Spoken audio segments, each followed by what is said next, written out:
Probably why I'm not a GM in the NFL, but if I was, I would probably take a huge swing on Michael Penix. Turning your faith into fortune. Few things in the gambling world I can't wait to bet more than the Jets under right now. While serving up hot takes and hot takes. If Chet Holmgren was on that team, he's probably putting up better numbers than Wemby. It's BetQL 5-Star Weekend, presented by BetMGM.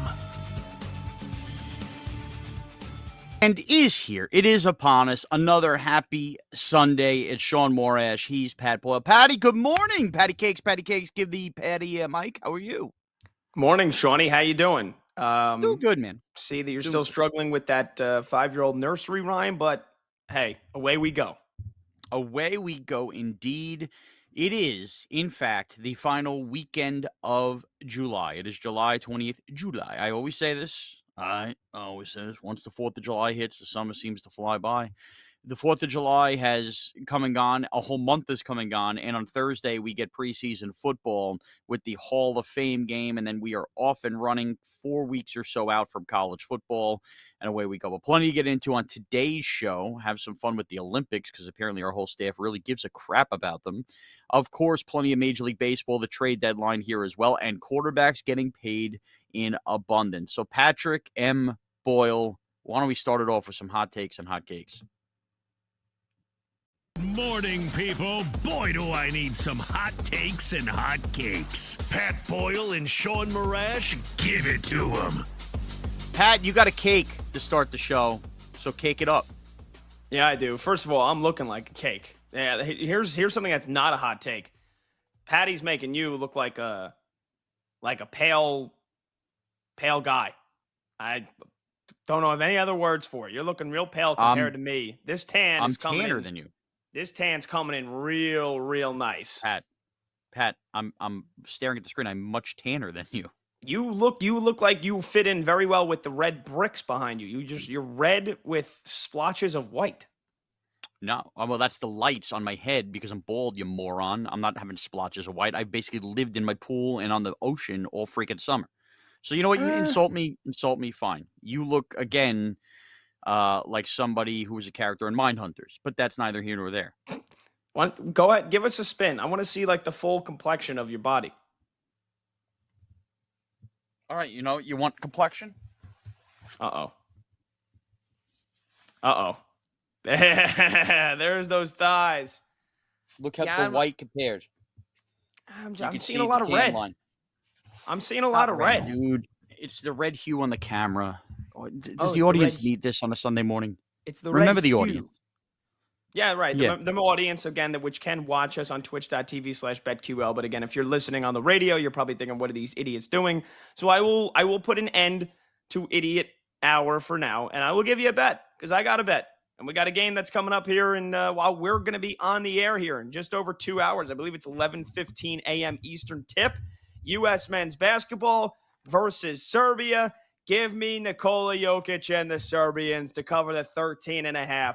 I said it last week. The U.S. is going to run away with this tournament. We're going to win the gold. Everybody freaking out about South Sudan nearly beating us in an exhibition game.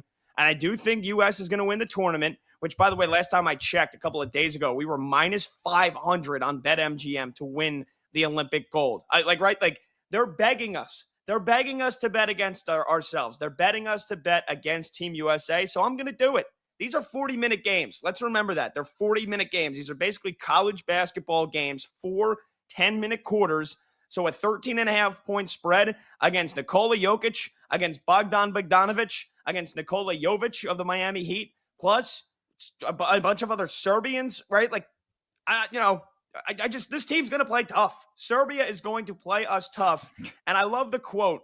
I love the headline on NBA.com. Team USA vows strong start in Olympic opener against Serbia. Yeah, well, you know what? 50% of couples, 50% of couples that get married, they also make vows and then they break them because the divorce rate is 50%. So I'm glad that Team USA has vowed to get off to a strong start. Serbia is going to bring it. They know how to play these types of games and these types of formats. And you got Nikola Jokic. So they're going to slow down the pace. They're going to try to smother Team USA. Kevin Durant's status still not completely clear. Joel Embiid, good luck covering Nikola Jokic. Again, Embiid going to do everything to try to protect that knee. I'm not expecting a strong performance from Joel Embiid. And then the rest of the guys, again, we want to rattle off these names on paper. Oh, Devin Booker. Oh, Drew Holiday. Oh, Steph Curry. Oh, LeBron.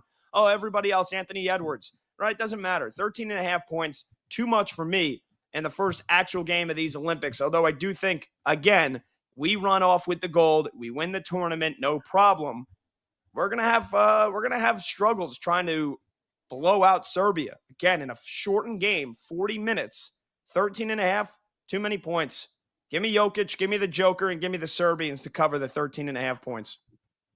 I'm hard to argue any of your points. Totally understand it. That doesn't make for great radio that I can't argue, but I think the best point you made, shorter games, which leads me into my next point. I think I lied to the audience last week, and I wasn't truthful with myself until yesterday. Here's my simple hot take to start the show. The Olympics suck. Okay?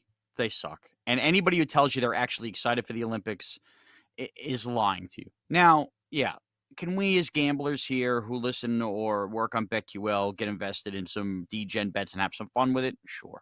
No doubt about it. But you know how I know the Olympics suck? Number one, I know that Peacock's available and everything, and yesterday was a little easier. But as we get into the work week, the time difference is going to hurt. I hate anything in prime time that's already happened. Stinks for a gambler. You got to be betting during the day. Number one. Number two, guys, I'm like oozing for Georgia and Clemson at noon on Labor Day Saturday. I can't wait for it. I'm oozing after a trade for Jazz Chisholm for my Yankees tonight on Sunday Night Baseball. Okay, I'm oozing for that. I cannot wait. I cannot wait. I'm dying. Where's the NBA schedule? I'm dying for it. And what I realize is the Olympics are niche. The Olympics can be like, oh, look, you don't really see this except for every 4 years.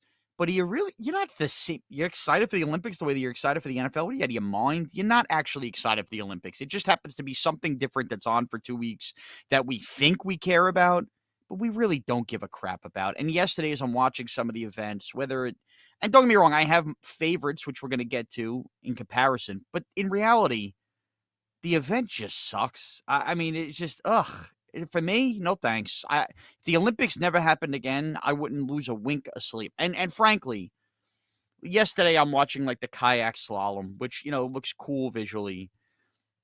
Olympic soccer's on. I'm going around because, God forbid Major League Baseball puts a 1:00 Eastern game on a Saturday afternoon. Going around the dial outside yesterday. And I realized, and this is, again, a tip to Mad Dog Russo. He's used this line, and he's absolutely right. Some of these events, including the soccer, they could take place in my backyard and I draw the blinds. I mean, no interest whatsoever. In fact, if it wasn't for working in sports radio here at all, I realized the game Pat just gave you, and I like the bet, Serbia, USA, Sunday, 11:15 in the morning. If it wasn't for the job we do, I wouldn't watch a second and wouldn't care. Enough of the fake Olympic interest. There's my hot take. Sean, I want to give you a roaring round of applause. A roaring round of applause. Because I think here on this Sunday, July 28th of the year 2024, I think you might have just given the dumbest take I've ever heard in the history of BetQL Network. And maybe in the history of sports radio. The Olympics suck? They suck. Where do you get off, pal? I mean, bored to tears, Pat. I'm already bored to tears with them. It is an overhyped thing that we get. And I get sucked into it. And then you start watching, you realize how boring they are. Even, this men's basketball tournament is going to be a complete snoozer-rooney. A complete snoozer-rooney. I'm sorry. Okay, forget about the basketball. I mean, where do I start? You Dude. don't enjoy watching the swimming? I mean, if it's not for Michael Phelps, maybe you have zero interest, but there's still. Hear what I'm saying. Pat, hear what I'm saying. I watched the swimming yesterday. Enjoy and excited, can't wait are two different things. Like if it's on in the background, oh, that's cool. I can appreciate the speed of an athlete or anything. I can appreciate. But you can't. You're saying it sucks. It does. Because ultimately, as sports fans, and I really believe this, I think the crossover between those who really are pumped up for the Olympics and the crossover who are pumped up for football or big baseball games or big NBA games are minimal. I think that you get more of a niche athletic audience that comes into the Olympics. That's two uses of the word niche already.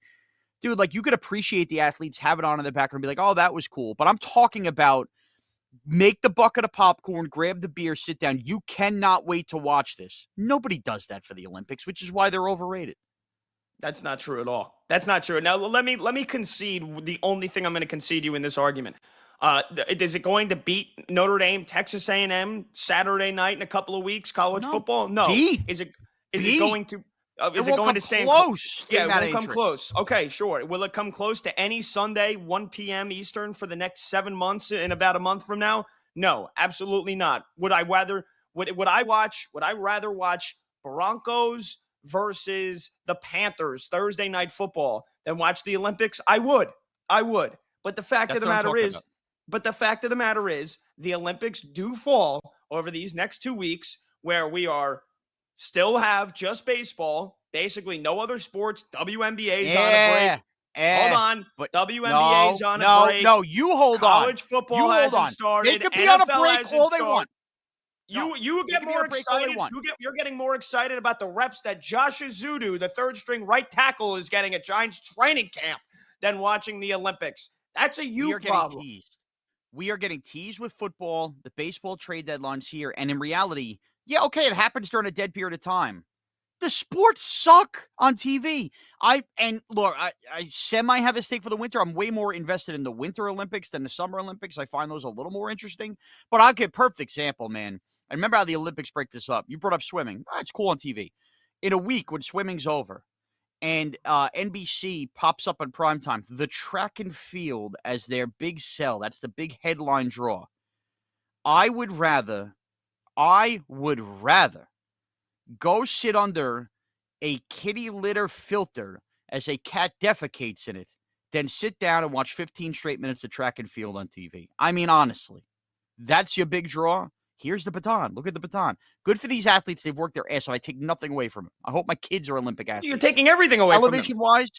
Television-wise, the sports stinks. All the sports stink. You're taking everything away from them. Do you realize how fast Sha'Carri Richardson not. is? Do you realize how fast, how unbelievable these athletes are? All the years, the decades that we got traded to Usain Bolt. Kerry Richardson wouldn't give you water if you were dehydrated in the Sahara. Why do I care about I don't care what she would give me or what she wouldn't give me. I enjoy the athletic excellence and the unmatched speed and agility that these athletes have. Yes, I'm not watching track and field on a Sunday night in October. I'm not watching track and field on a Sunday in March. But when I know that these are the best sprinters and best athletes and best runners in the world, and they line up to run a race that's 10 seconds long or 20 seconds long or hell, even a minute long, I'll even watch them, doing the look like they're jogging, but they're basically short of sprinting for 6 minutes straight. Like that to me, yes, I'm not going to watch that compared to football. I'm not going to watch that compared to NBA basketball, but I'm going to watch it in July. I'm going to watch it in August, and I'm going to appreciate it. And Mr. Shawnee Peloton, hold on, Mr. Shawnee Peloton, the big biker. Did you watch any of the cycling yet? Like how unbelievable the feats of strength and endurance. Know what I want? No, and that's my point. Nor would I want somebody from Norway watching me because I'm heavy set on a Peloton bike, see if I could beat my best output in 30 minutes. Nor would they sit down, make themselves a charcuterie board, pour themselves a Yingling, and go, let me watch this fat tub of lard ass ride on this Peloton for half an hour. They wouldn't want to do that either. We have completely tricked ourselves because of dead periods in sports in the Winter and Summer Olympics to go, this is awesome, pride of nations. Who gives a crap? I don't care if Switzerland stomps us out in table tennis. Not going to affect my life. Not going to sleep a wink. Not going to miss a wink. I don't. Badminton, hitting back and forth like me and my drunk friends in the backyard. Cool. I think that's great. Beach volleyball. Let's be honest. Half the men in this country are only watching and hoping for women to have wedgies as they hit a ball back and forth over a net. We're faking our enthusiasm for the Olympics, and we fake it every 4 years, and it's quite frankly pathetic. That again, worst take I've ever heard. So what? Let's just cancel the Olympics, right? Why even have them? Why even have them? You have them because it's still about the athlete. And like I told Sean you, Marash on Long Island can't fake his enthusiasm. We might as well just cancel the Olympiad. Let's be honest, because I know this. My stepfather-in-law is this way. He doesn't care about sitting down and watch the NFL, but you know what? You give him a good rowing competition, he might be into it. Mrs. Boyle doesn't care about the Browns and Lions on a Thanksgiving Day, but Mrs. Boyle might care about the Olympic tennis. There are niche audience there. That's my point, and they care about it. But us, who, sit here, pound the table. We love our 4 major sports. Get serious if you think you're really enthused or excited about the Olympics. It's a lost cause. I'm excited, if nothing else, because again, it does not stack up to watching NFL Sunday, college football Saturday. If nothing else, I'm That's my point. excited There you because go. I You get to bend be the knee. distracted. I get to be distracted by something that happens once every 4 years for 2 weeks, and it gets me that much closer to football. All right. When we come back, our 5 favorite Olympic sports. Can't wait. Sean doesn't have any, so that's going to be a short list for him. BetQL's 5-star weekend. Sean Morash and Pat Boyle. Happy Sunday morning. And Olympians, get a real job. We're back next. BetQL 5-Star Weekend will be back on the BetQL Network. Presented by BetMGM.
BetQL Network.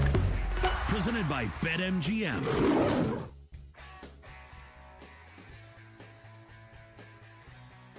At Boyle. So started the show talking Olympics. Pat gave he's on Serbia plus 13.5, which, all condescendingness about the Olympics aside, I think is a good play.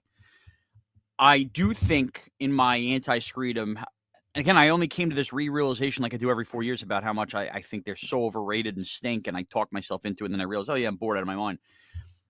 The fact that the Olympics are in Paris and not somewhere in the United States or Canada, I think hurts. I think every time an Olympic takes place in the country where the time zones line up a little better, I do agree that adds a little bit more intrigue.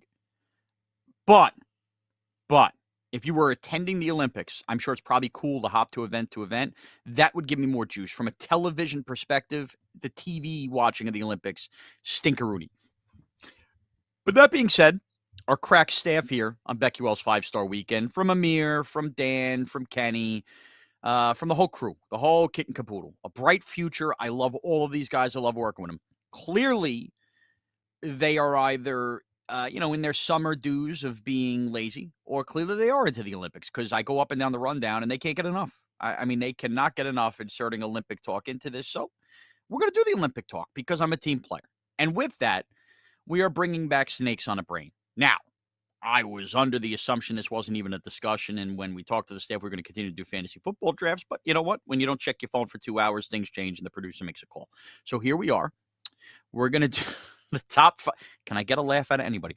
We're going to do the top 5 favorite Olympic events, because it's an Olympic BetQL 5-Star Weekend, our favorite ones. And I'm going to assume we were only going off the Summer Olympics because we were here, because if we were doing all of them, hockey and figure skating would be 1 and 2. I think they remain the best 2 at watching Olympic sports, but they take place in the winter. All right, Pat, you went just summer here? Yes, just Summer Olympics. And then just another bad take from you, though. Sure, it's better when it will be in LA in 4 years from now, but it's not. And I agree it's when in it's LA in 4 years. Yes, I agree that when it's in Beijing and the time difference is like 13 hours, then sure, it's tough knowing that you're most likely not watching live Olympics taking place. But France is 6 hours. So like you're waking up, if you wake up in the summer, 8 a.m., you're on vacation or whatever, you've got live action. 6 is a lot of hours, dude. You've got live action from the time you wake up until the actual live action at the Olympics is finishing probably 4 p.m. hour Eastern time, 10 p.m. out in France. But then you get to watch the main events in prime time. Sure, it might be on replay. It might be on tape delay. But for the most part, you can watch the live Olympics from the time you wake up until the time you're basically getting ready for summer dinner, which at that point, then if you're a baseball fan, you're watching baseball. So summer dinner. Again, you're wrong again. You're wrong. I'm not wrong. I'm always right. Anyway, anywho, here, let's give us our 5 favorites. Yippity-doo-dah-day. Here we go. Pat, how do we want to do this again? You want to give your whole 5? We go 5 for 5. No, let's go 5 for 5. All right, I'll start it off. I caught a glimmer of this yesterday. It's cool because I could see. I'm going to judge all of mine, by the way, based on what I think would appeal if they were professional in this country. So I'm going to start off with team handball. Love playing it in gym class. It could play a little bit on TV. And if they had a professional team handball league, you could convince me that I'd go to a game. Team handball, number 5 for me. Yeah, I am going with Olympics. Well, that is the Olympics. I'm going with gymnastics at number 5. Again, something you even failed to mention, watching Simone Biles, watching more of our athletes and just the Olympic athletes around the world. Like yesterday, no idea. I was watching dudes Simone from Japan Biles and is. China. All right, are you going to let me go through the list, or are you just going to do this the whole time? You have no idea who Simone Biles is? By the way, you're talking about, these Olympians should get a real job. Do you know how much money Simone Biles has made over the years? Do you know what her net worth is? It's more than you'll ever I've never even sniff. heard of her, dude. I have no idea. All right. Well, now you're just being an ass. Okay? So you've already won the worst take. You've already won the worst take in the history of BetQL when you're saying the Olympics sucks. And now you've won ass of the year because you're saying you don't know who Simone Biles is, one of the most decorated Olympians of all time, bro. Of all time.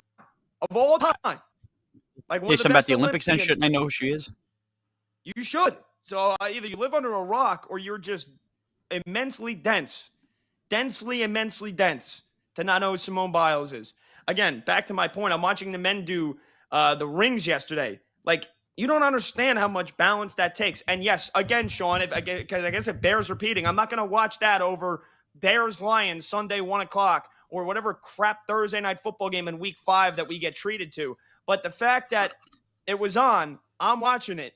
It's great. And watching Simone Biles do 4.5 flips and twists in the air, whether it's on the floor routine, whether it's off the pommel horse, whether it's off the balance beam, which again, I don't understand how they do that. Like, yes, I can appreciate it. I have great excitement for it. So when the Olympics gymnastics is going on and we're watching our women, Team USA, most likely take home another gold medal or at least be in the run for one. Yeah, I like it. It's one of the events that I like watching the most. It's 5 for me. Okay, there we go. Gymnast. I just Googled Simone Biles. I recognize her now. I don't know if you would have asked me, tell me who this is. I would have guessed figure skater. But maybe, again, that's a Winter Olympic bias. All right, here we go. Number 4, swimming for me. I swim, so I guess I could watch other people swim and relate. And that's the extent of the argument for you, huh? Yeah. Well, I'm giving you my favorites. I Okay. swim. I could look at them and know what they're doing. So again, all the years of watching Michael Phelps dominate and the excitement that brought to the sport and how Michael Phelps became a world-class famous athlete, again, who had a net worth probably at one point of over $50 million, over $100 million. Like, that didn't bring any excitement to you, watching these people fly through the water. I don't understand. I don't fly understand through you can't fly through water. You can only swim, dude. Yeah, but they swim so fast that it looks like they're flying. So watching Katie Ledecky, watching Dressel. But I mean, again, I'm not sure. I don't know all the names, but I like when I hear Leon Mike Tirico. Draisaitl? Nope, I like when I hear Mike Tirico and the other broadcasters that are going to be covering swimming. I like when they give us the little backstory and they give us the history of the event and who's supposed to win and the world record times and all the graphics that are so greatly done each time the Olympics happen for swimming.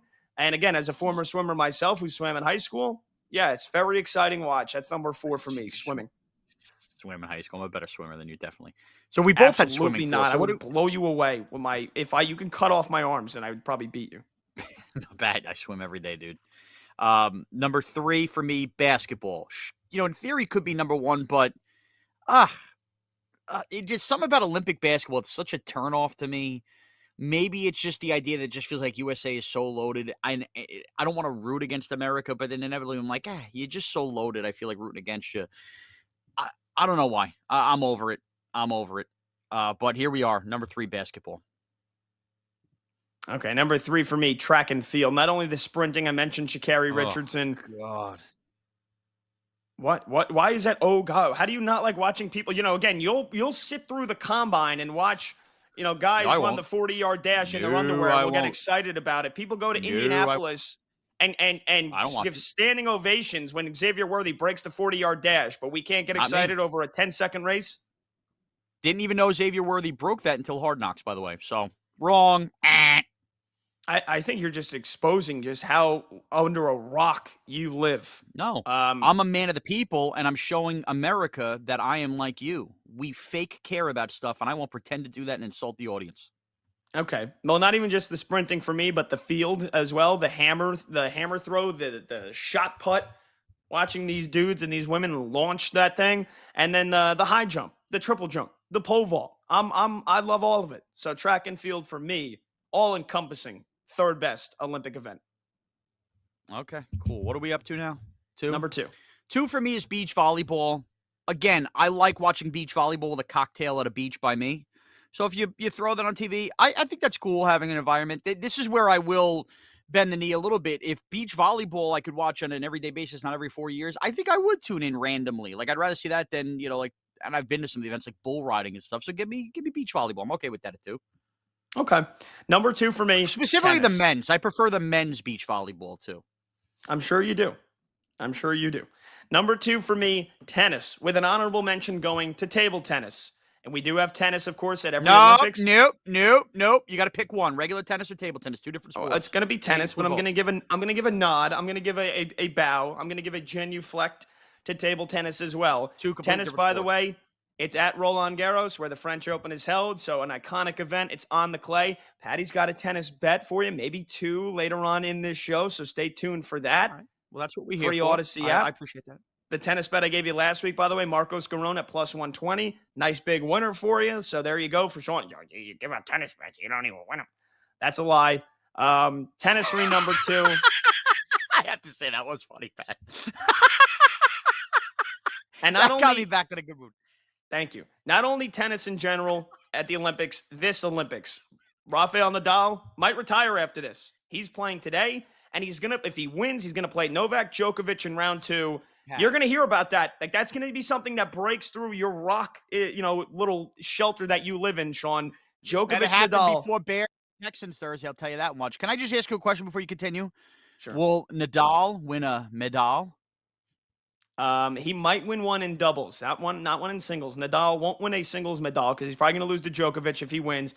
But he is playing doubles with Carlos Alcaraz, who I know you know, and they won yesterday. They've got a legit shot to win the gold because it's Alcaraz and Nadal. Whatever physical limitations he does have, again, you can kind of hide them playing doubles. So that's exciting to watch. One of the greatest players of all time, greatest clay court player of all time, and the player who's then supposed to be the next greatest player of the next 20 years played together. The only time they really have ever done that. So that's exciting. Again, you've got Djokovic in the mix as well, and it's on the clay where the French Open is held. So very exciting. I'm pumped, obviously, as a tennis fan for these Olympics. And then table tennis, because that's a sport where I would say the majority of Americans have played ping pong or play ping pong for fun couple times throughout the year, whether you're on vacation or where your buddy's got a ping pong table or whatever. So then to watch people do it at an Olympic level, and you see like the clips you've watched before where it just goes back and forth. They're smashing the thing left and right, 25, 30 shots. And you're like, how on earth are they getting this back? How on earth are they getting it back? It makes you feel so small of a person, honestly, when I watch Olympians play ping pong. And I just have an admiration for the sport of ping pong. So table tennis, an honorable mention, but tennis, number 2 for me. Now, real quickly, when you think table tennis, what movie do you think of? What's the one with, is it Jack Black? Is it Jack Black? I only say this because in our side chat here, Amir says, makes me want to watch Balls of Fury, which I think is the one you're talking about. Yes, that's it. Balls of Fury. When you think, I'm actually stunned by this. Maybe it's generational. How is that the movie you think of when you think of table tennis? You think of Forrest Gump. No, I would think of Balls of Fury. Really? Interesting. And by the way, that discussion more interesting than the Olympics. Randy Daytona. That's such a great movie. Yeah, I haven't seen it in a while. I remember Dan Fogler. I'm not Dan Fogler. That's the one. He was in Good Luck Chuck, right? He's the main character in that movie. Yeah. Christopher Walken's he's like the emperor, the one that just signals. Yes. The blow dart in the neck if you lose. Great movie. That's a great movie. I mean, it's just a crap movie, but it's a great crap movie. Great crap movie. I know what you mean. All right, number 1 for me, it's water polo, bar none. This is, I believe, the hardest sport to actually play at a high level, because I think people don't understand is to seeing people just in the water, bobbing up and down and waiting for the ball to come to them, how hard it is to tread water for as long as these water polo athletes do it. And in the end, I'm getting a ball, I'm getting a net, and I'm getting water. I love balls and water, 2 of my favorite things. And then you throw the net in there, I'm into it. I love water polo, and I just think the energy that you need to tread water, that is one where I wish that, by the way, give me that as the primetime event over track and field for a week and really hype up water polo, and you might get more suckers like me. Really? So balls and water and a net, and then Sean, he's all in. He's all in for water polo. I am. Because couldn't you picture a couple land sharks in your own pool playing water polo with your buddies? That's a sport. Yeah. Yeah, but there's like so many of those in the Olympics. I just mentioned table tennis. I'm going to give you another one that you've already said. That's my number 1, beach volleyball. Because how many of us have played beach volleyball before? And then you'd rather watch the men. For me, number 1 specifically, women's beach volleyball. I mean, do I got to say more? Come on. Let's be honest here. But to watch them mixing it up, flying around, a lot of grunts going on, a lot of physical exertion, a lot of skin. A lot of skin. Beach volleyball for me, number 1. Skin. All right. And this is the point in time where I tease ahead to the next segment. I look at our rundown, and I just want the audience to know. We have scheduled for the next segment finish ranking upsets. Okay? And discuss new Olympic sports. Did we have anything planned besides the Olympics for the first hour? I will try to save the show next. It's BetQL's 5-star weekend, presented by BetMGM. Oh, wait. We have more time to go. Sorry. We had so much time at the end because all we're scheduled to do is talk Olympics. Well, give some freaking bets out. Sean Morash, Pat Boyle. My second throw to a break within 20 seconds at BetQL's 5-star weekend, presented by BetMGM. Weekend will be back on the BetQL network. Presented by BetMGM.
Welcome back to BetQL 5-Star Weekend on the BetQL Network.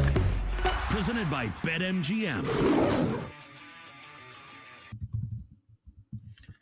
All right. It's Sean Morris. It's Pat Boyle. It's BetQL's 5-Star Weekend. I've already cooked up a Sunday scary I will give you at the end of the show. You would think this is Olympic radio, and I want to save that a little bit from all of you. Patty, though, keep an eye on the USA and Serbia men's basketball. He's already given you Serbia plus the 13.5. What an American Sunday morning Pat Boyle has blessed us with. Pat, twitch.tv/BetQL is where you could find us and view us. Very interested because all I see is the top part of your shirt. Looks like a little bit of like an ice cream sundae wrapped in bacon. What kind of shirt is that? What do you got rocking today? So I actually bought this at the U.S. Open last year, tennis, which I will be working almost all 14 days of. And that'll lead into our final 2 shows of the summer. The last Sunday in August and the first Sunday in September. So that'll be, I might try to find a way to do it live from the U.S. Open. But if not, I'll be here. And I'll be not hiking. I mean, it's like an hour drive. I'll be driving to the U.S. Open right across the street from Citi Field where the Red Hot Mets are playing in August and September. And this is a shirt that I bought last year. Mind you, former show that you worked on, one of the former shows of Odyssey, the DA show, when I was producing that show after you got pulled to your big spot at WFAN. So I was, brought. Shawnee signed a deal, but okay. Well, you were pulled there. I mean, it's not like you demanded to go there. You were asked to do the show, and you didn't. And could have said no. You're one of the most resonating voices right now in New York sports. So I'm giving you your flowers. Yeah. Who's the producer of our show, Pat? Amir Tyree. Let me just say this: the U.S. Open is a mere 4 weeks away. Okay. Now, well, hold on. You're asking how I got the shirt. So long story short. That's right. Oh, that's right. Yeah, because you don't get to the point ever. Okay, go on. No, that's not true. You like to interrupt. You like to ask questions and then interrupt. So I got this shirt at the U.S. Open last year. It's Nike.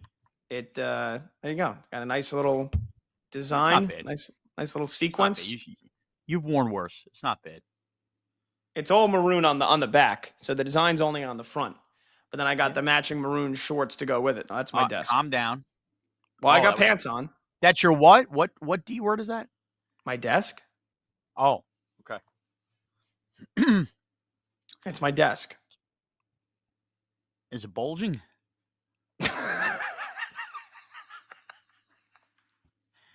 Move on. The way you asked that. It's BetQL's 5-Star Weekend presented by BetMGM. All right. Real quickly, Olympic. One of the last things I want to get to. This breakdancing. This is the first Olympics breakdancing has been a part of. I think I could get interested in watching that for 5 minutes. You know what? That's a good edible sport. Pop an edible. You sit down, understand that in 45 minutes breakdancing is going to start. That's insane. Breakdancing is not a sport. And that's another part of the reason the Olympics are silly. The Olympics are about events, I guess. It's not really sports. Like, nobody signs their kids up and goes, all right, what sport you want to play? Wiffle ball? Little league? Or do you want to play breakdancing? Like, that's not a sport. So good for the Olympics for including it, but let's not pretend it's a sport. Fair to say, Pat? I do agree with you here. What are we doing? Right? We don't need to reinvent the wheel. Right? We've got like rowing, we've got badminton, we've got archery as like the most niche sports that you could find. Right? And I agree with you. Hey, do you want to sign Johnny up for baseball, or do we want to have him go to archery camp? Like, come on. Yeah. So now we're throwing breakdancing into the mix for what reason? For what reason? Like, just make it a gymnastics event. Make it part of gymnastics, because it is, you're doing gymnastics, you're dancing. But yeah, as an event on its own, hard pass. Now, I think we're all starting to feel the tickle. You know what the tickle is, Pat? The tickle of football and bets and futures. And look, full disclosure. Over here on BetQL, presented by BetMGM, all of our main networks. Like, let's be real. We are all degenerates. We love gambling on anything and everything. Pat's really great with the tennis. I can't stay away from total base bets and all of that stuff. But we all know the deal, right? Where is the bread buttered? It's football. And football, to me, is by far still the most fun to gamble on, whether it's point spreads, whether it's alternate lines, whether it's player props. Football's still the best. So that's where our eye turns and we get really juiced up. And that's why so much of our programming on BetQL is targeted towards looking ahead to football because it's the best. It's the best. That's it. No other ifs, ands, or buts about it's the best. But this week, we had not one but two quarterback payments. Tua with the Dolphins, going to be there 4 years, and Jordan Love, after basically only 1 year as a starter. Packers better be right, and we'll talk about that in a little bit as well. Jordan Love gets big time paid with his guaranteed money. But my biggest takeaway, Pat, before we can even talk about whether the Dolphins or Packers should or shouldn't, because you know how hard it is to find a quarterback, you almost have to, is the fact that the Cowboys haven't yet with Dak Prescott. And Dak Prescott, before the Love and Tua deals were made this week, met the media and was flat out asked about playing elsewhere in his career. And I give Dak Prescott credit at the beginning of camp for being honest about this and said that he has watched other quarterback legends, of which he's not, go play elsewhere in their career besides the original teams. And you can think about Brady. Look at Aaron Rodgers right now. Of course, Joe Montana went to another team. Peyton Manning went to another team. So this is nothing new. So certainly shouldn't be new for Dak Prescott. But Dak Prescott now is almost accepting to the fact of, look at all these other quarterbacks getting paid. If I was Dak Prescott, I'd be completely insulted. And I don't even think Dak Prescott's that great, but he's also not that terrible. But the idea that Dallas has not committed to him and is having him play a lame duck year, I would be insulted if I was him too. But on top of that, there's more cooking in Dallas. Instead of getting ahead on contract extensions like many teams do, even if it ends up screwing your cap and you're wrong on guys, they have now let this bubble to a surface where Micah Parsons is about to be due for a big-time payday, and he's going to want to get paid like Lawrence freaking Taylor in his prime. CeeDee Lamb, you already hear you holding out. He wants to get paid top receiver money. You saw Justin Jefferson get paid. I mean, you see all these guys. He wants that money. And the fact of the matter is, the Cowboys, quite literally in a hard-capped league, cannot afford extensions. Even if they wanted to jump through the biggest hoops possible, with everything they already have on the books, they can't afford all three of Micah Parsons, CeeDee Lamb, and Dak Prescott. And instead of picking two already, they've essentially just said, well, we're going to play out this year, which feels like an all-in kind of year for Dallas before they have to make a decision at the end of the year. But by doing that, some of these guys are going to cost even more money at the end of the year. And Pat, that to me is a powder keg ready to explode.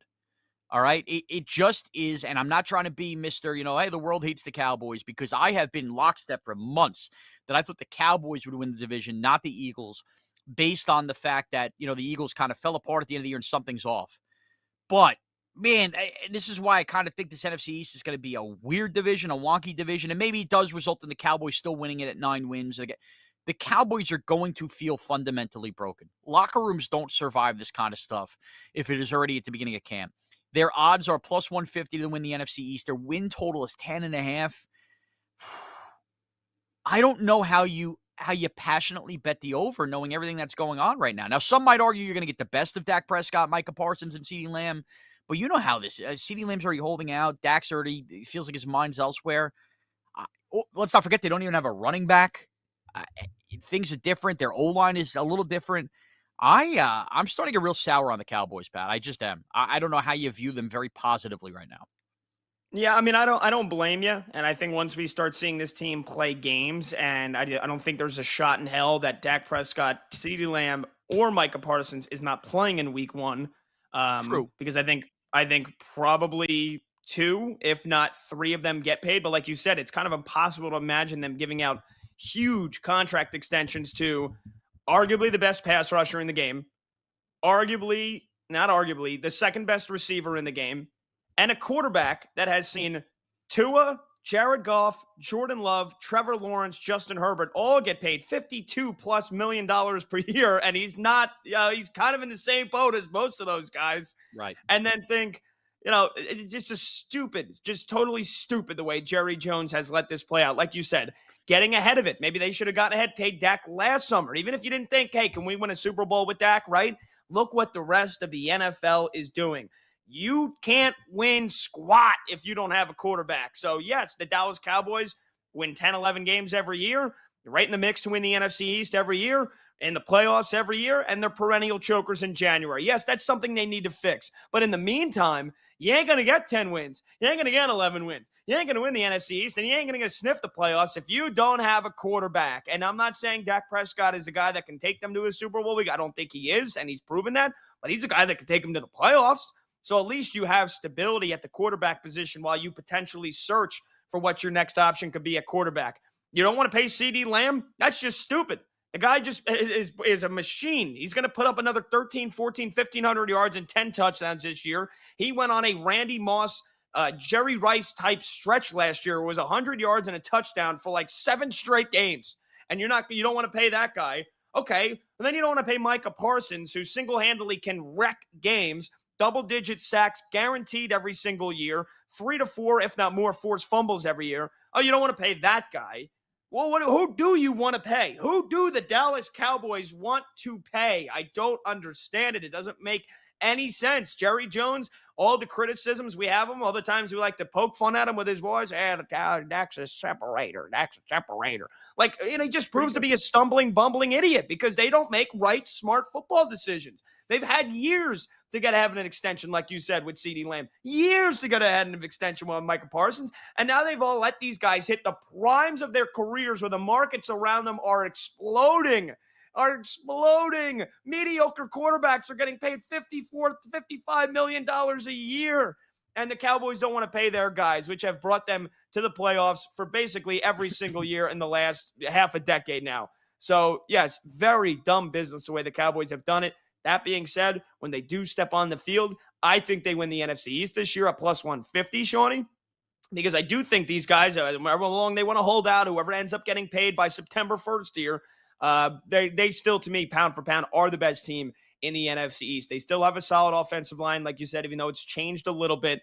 And to me, all the troubles and the problems that the Eagles had last year, those aren't just going to go away. So I do think the Cowboys are going to be a better team in the regular season, but it's ultimately going to end how it always does for them in January. Patty, I'm so proud of you, man. That was so spot on. Such a good rant. You've had a good hour. I have been Mr. Negativity, barfing at the Olympics, bringing reality to the show, but you've pepped it up a little bit. And as much as I poke fun at you, well done. Well done. You hit the nail on the head. Dallas Cowboys football. Thanks. All right, we're going to come back. Hour number 2 of Hot Takes and Hot Cakes. What more can I be Oscar the Grouch about? It's BetQL's 5-Star Weekend, presented by BetMGM. BetQL 5-Star Weekend will be back on the BetQL Network. Presented by BetMGM.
Sunday service starts now.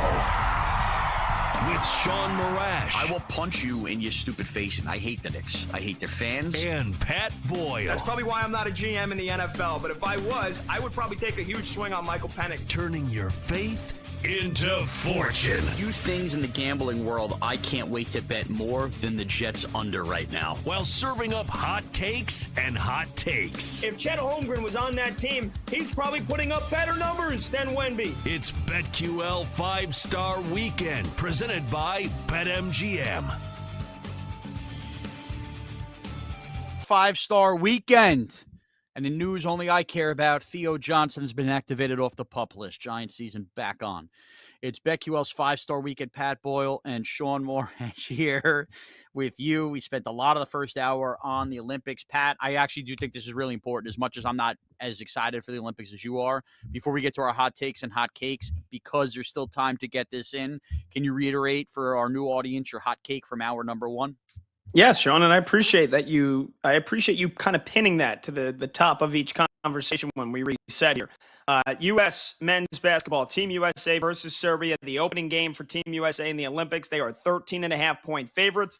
That game tips off in 75 minutes, 11:15 a.m. Eastern in Paris, in France. I am going with the Joker. I'm going with Jokic and Team Serbia plus 13.5. I think they cover the 13.5 points against Team USA, even though I said last week, Sean, and you and I both agreed that we both think Team USA is going to run away with this tournament. They were minus 500 favorites to win. I'm not sure what they are now here as we're a couple days into the competition, but still they are massive favorites to win the tournament, and I think they do, but I think there's no value betting that. I think the value is going to be trying to bet against them any way you can, and I think 13.5 points in the opening game against the greatest player on the planet and Bogdan Bogdanovic and Nikola Jovic and a couple of other NBA players and very capable players, I think it's just too many points for a 40-minute game, shortened game, 4 10-minute quarters. So, yes, I am rocking with Serbia and the 13.5 points. Okay, and there you have it. Now let's go with hot takes and hot cakes. Good morning, people. Boy, do I need some hot takes and hot cakes. Pat Boyle and Sean Marash, give it to them. Pat, I'm going to start this one off hour number one. First of all, I want to say something to a sport that I've killed plenty for watering down the playoffs and thus I thought killing the trade deadline. What the heck has happened over the last couple of days? Major League Baseball, congratulations. You have yourselves a trade deadline because for what I thought would be a lack of sellers and whatnot, I know a lot of the same teams, Blue Jays, Rays, Marlins alike, are the teams trading off. The trade deadline that will approach Tuesday, 6 p.m. Eastern, several trades have gone down over the course of 3 days, and all of a sudden, if you haven't made a big trade, you might be caught with your pants down to the point the actual trade deadline day is quiet. But there's one team I'm circling above anything else because they had another brutal loss yesterday. That's the Baltimore Orioles, man, because the Baltimore Orioles, to me, if I were to go up and down the American League, I think that they are the best team in the American League. And yes, I'm a Yankee fan saying that. But for as bad as the Yankees have been, for as bad as the Astros were earlier, and now they've rallied because the Mariners have fallen back, and almost unfairly, and we're going to put a pin on this for the next couple weeks in summer, we've almost discounted the Guardians or anybody that could come out of the AL Central as a true World Series contender. Maybe not fair the more I think about it. The Orioles are in kind of an unbelievable collapse, and if the Yankees haven't sucked for 6 weeks, they probably would have been left in the dust by now. And now, as we look around the AL landscape or Major League Baseball's landscape, sure, the Orioles struck and traded for Zach Eflin, who's fine. He's a fine starter. He's not going to shut you down behind Corbin Burns or anything, but they need that. They've had major injuries. Their bullpen seems to be a mess. For a team full of young players and even more prospects in the pipeline, if they're going to take this year serious, they need to come away with more than Zach Eflin over the next couple days. You saw the Yankees yesterday, their rival in the American League trade for Jazz Chisholm. I don't think they're done either. Dude, if the next 3 days we look up and the Orioles haven't used those prospects and dug in there and figured out another big trade to really solve this thing, I think that everybody who's bet the Orioles and thought they were cute when the Yankees had taken that big division lead or thought they were cute when the Astros were dead and buried earlier in the year, you might be ready to rip up those tickets, man, because I'm starting to feel more and more sour about the Orioles, and I think above any other team in Major League Baseball, any other, now that we already know the deals that have gone through, there is no team in baseball the next 3 days are more important for, Pat, than the Baltimore Orioles. Yeah, I really don't disagree with that. Like you said, you've documented really well just how bad of a team they've been. Whereas the Yankees have been the second worst team in baseball, only to the Chicago White Sox in the month of July, and really for like the last month and a half. The Orioles are not far behind, and not only have they failed to separate themselves in the AL East, they are leaving the door wide open for the Yankees to One find game up. some form.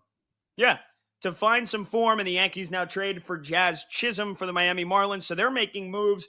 I'm seeing reports that they are actively in deep talks to get the Rays closer as well, Pete Fairbanks. I mean, total fire sale for Tampa Bay. That's a team that has picked a direction. We're not winning it. We didn't outsmart everybody this year.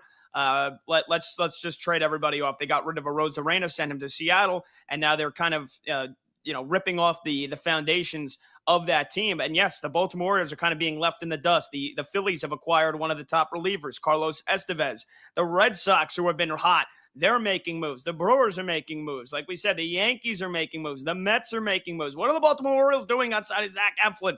What are they doing? Again, I agree with you. I think they are pound for pound. When you look at this team on paper, the best team in the American League, but we know baseball doesn't play that way. No sport does. So yes, the Orioles are getting left in the dust here, and it almost feels like they have to then make a huge move and get rid of some of their top prospects that they probably don't want to, because they need starting pitching. They need Tarek Skubal from Detroit. Yep. They need Garrett Crochet from Chicago. Blake Snell. They need, Blake Snell. Yeah. Blake Smell. Smelly Blake. Blake Smell. They need somebody like that. I agree with you here. The Orioles, you wrote on the rundown, the next couple of days will determine whether you should rip up and throw out your Orioles to win the American League tickets. I agree with you. It is troubling times down in Baltimore. Yeah, especially because you cannot be outbid when you're the team with all of that. And this is also, by the way, they are, and Amir points this out, we've heard they're targeting pitchers Jack Flaherty, Yusei Kikuchi, Montas, Blake Snell. They're in on all of them, but until I see them, Blake Snell would be the one that I think, Flaherty too's had a good year, but where's Skubal, right? Where's Crochet? Those are the kind of guys that the Orioles should be bringing in.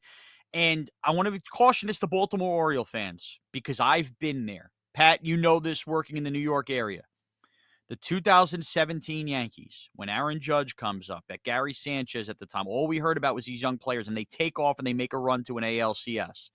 Here I am in 2024, desperately hoping Jazz Chisholm's in a lineup tonight, and I still haven't seen my team play in a World Series.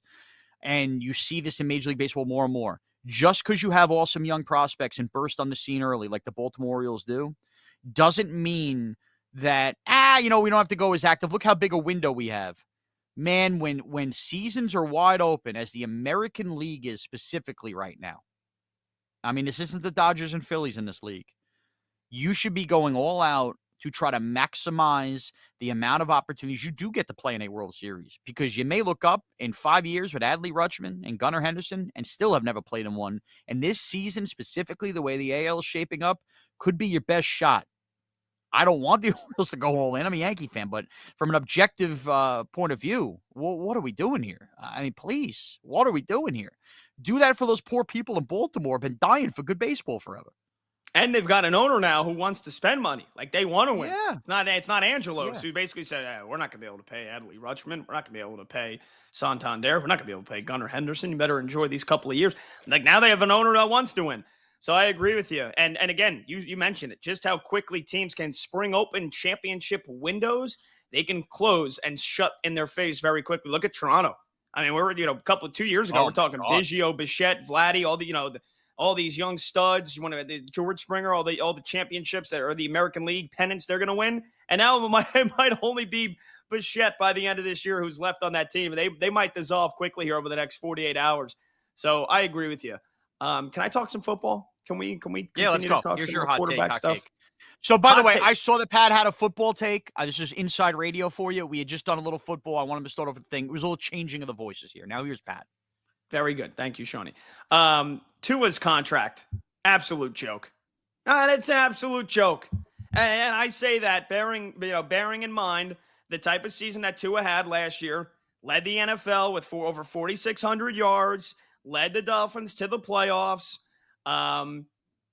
has Mike McDaniel, has Tyreek Hill, has Jalen Waddle, as much as I would like to say as a Tua hater and a guy that thinks Justin Herbert is still a better quarterback than him, you put Justin Herbert on this team and they probably get to the Super Bowl. They definitely get to an AFC championship over these last 2 years.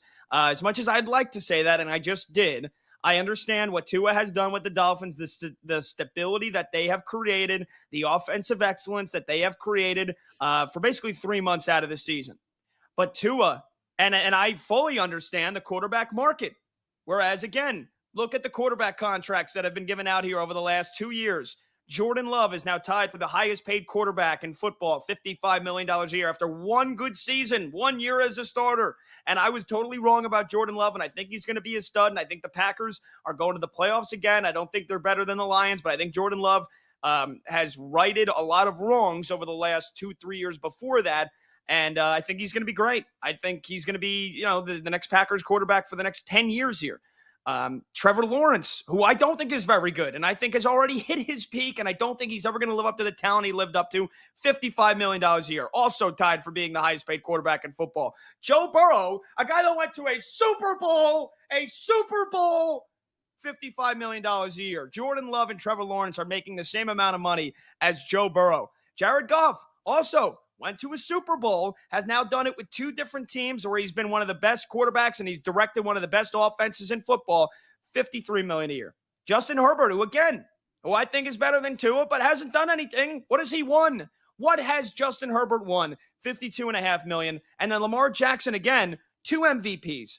2 MVPs already, $52 million. And Jalen Hurts, who's went to his Super Bowl, $51 million. So Tua and his agents, they really deserve, I don't know what cut an agent will get off of a contract, 3%, 5%, whatever numbers. His agents deserve like 50% of his contract because they negotiated after Jared Goff got paid, after Justin Herbert got paid, after Lamar Jackson got paid, after Jalen Hurts got paid. His agents negotiated to get Tua Tagovailoa to have a higher average annual value of salary than those quarterbacks. $53.1 million a year, 4 years, $212.4 million. It's an absolute joke. The fact that the quarterback market, which is about as structural sound of a market as you can have in professional sports right now, that you could have a market that has laid out how valuable Jared Goff, Justin Herbert, Lamar Jackson, Jalen Hurts are, and then we say, oh yeah, Tua Tagovailoa deserves to get paid more than those guys. More than those guys. Tua has not won squat. He has not won squat.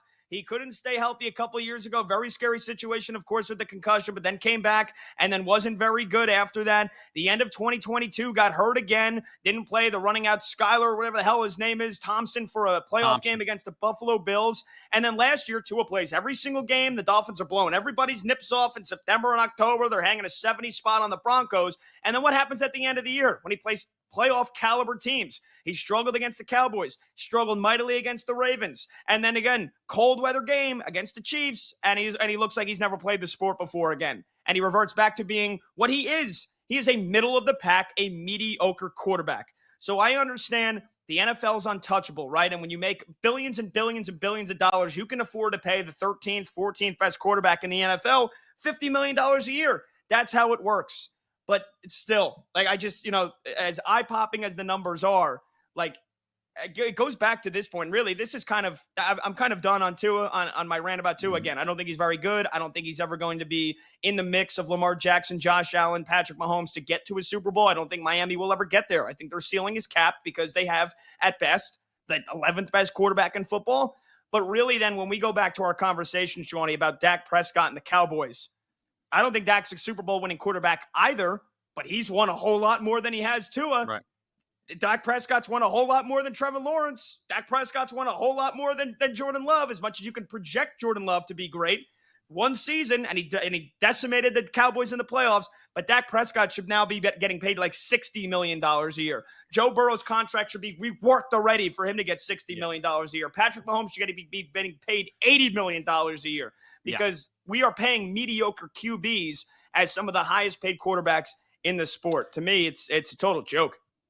Football has a real problem burgeoning that I think will get fixed, and I will have that as part of my hot take and hot cake at the top of the next hour. But I do agree with you, man. And to his injury history, look at Geno Smith's contract. look at what's going on with Tua. I believe Tua will finish his career elsewhere, and I could see the Seattle Times headlines now in about 2028. Hawk Tua. Seattle gets their new quarterback. There you have it. All I right, when will we say come one more. back. I just will say one more thing here over the next 20 seconds. I do see, and I saw Rich Eisen tweet this, all those names that I rattled off, combined playoff record of 16 and 17, combined 3 Super Bowl appearances. That's Hurts, Goff, and Burrow, 0 Super Bowl wins, paying and hoping. After all the injuries we've seen now from quarterbacks, again, I think you've got to try to hope that a average quarterback can maybe thrive in a year if there is a lot of quarterback injuries. I mean, again, who else are you going to pay? And that's why it makes it even more dumb that Jerry Jones has not paid Dak Prescott. Shador Sanders. BetQL's 5-star weekend, but presented by BetMGM, will continue next. Ooh, more Olympic talk. Stay tuned. BetQL 5-star weekend will be back on the BetQL network. Presented by BetMGM.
BetQL Network.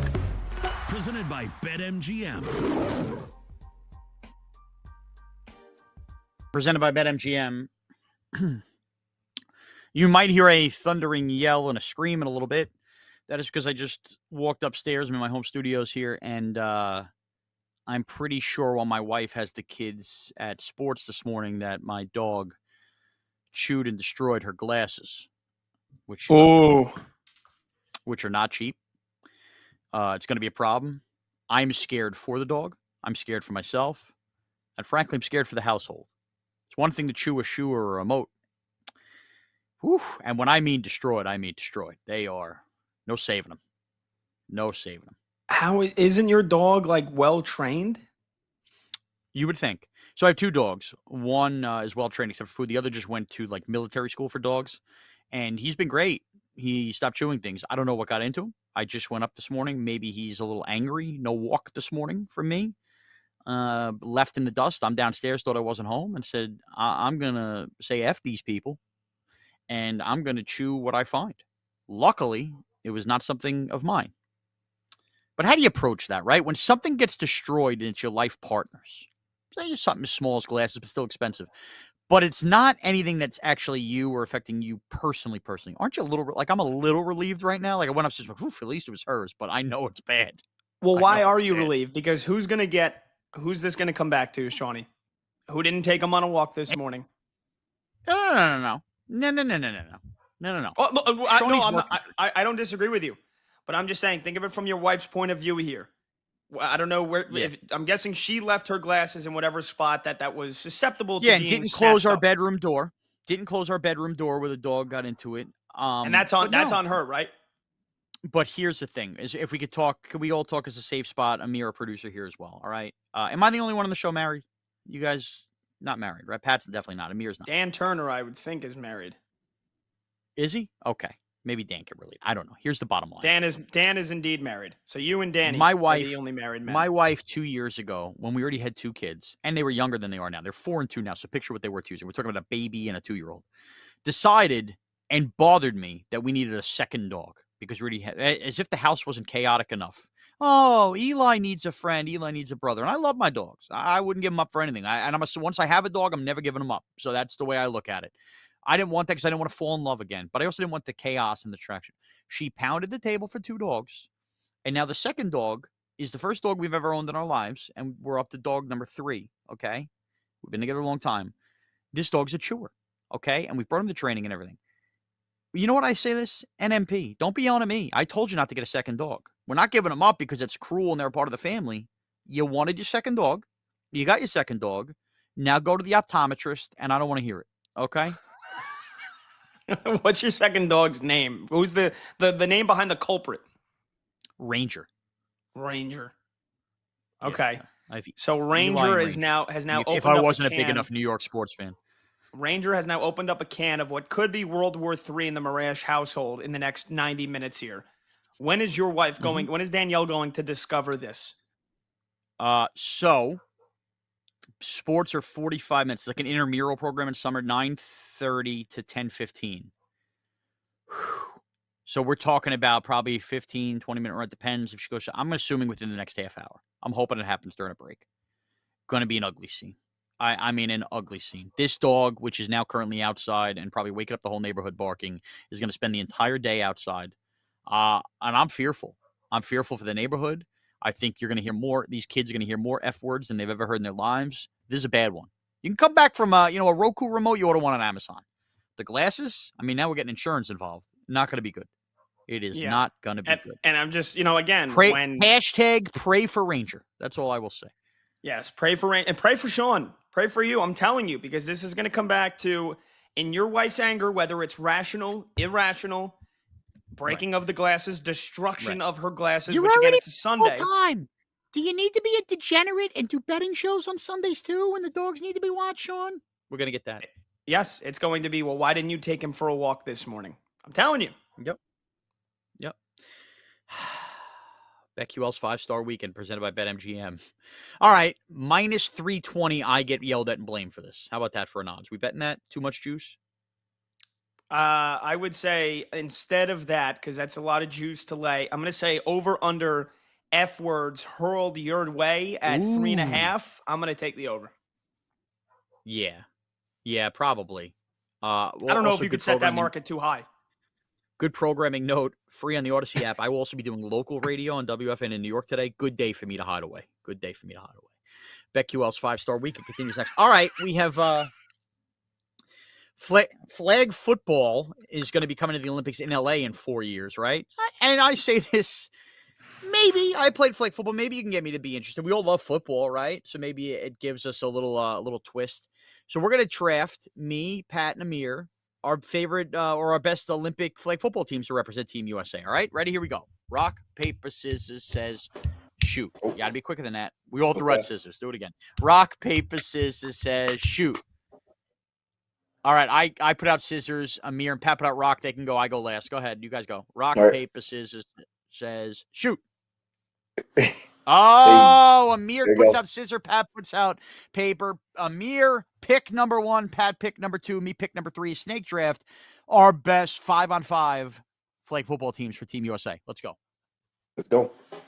For number 1, I'm gonna keep it nice and easy. My all-world flag football pick. I'm gonna start off at quarterback. We're gonna go Lamar Jackson. As elusive as he is in the open field and limited amount of rushers, he can sling the ball down the field. Nobody's gonna be able to touch him trying to pull his flag.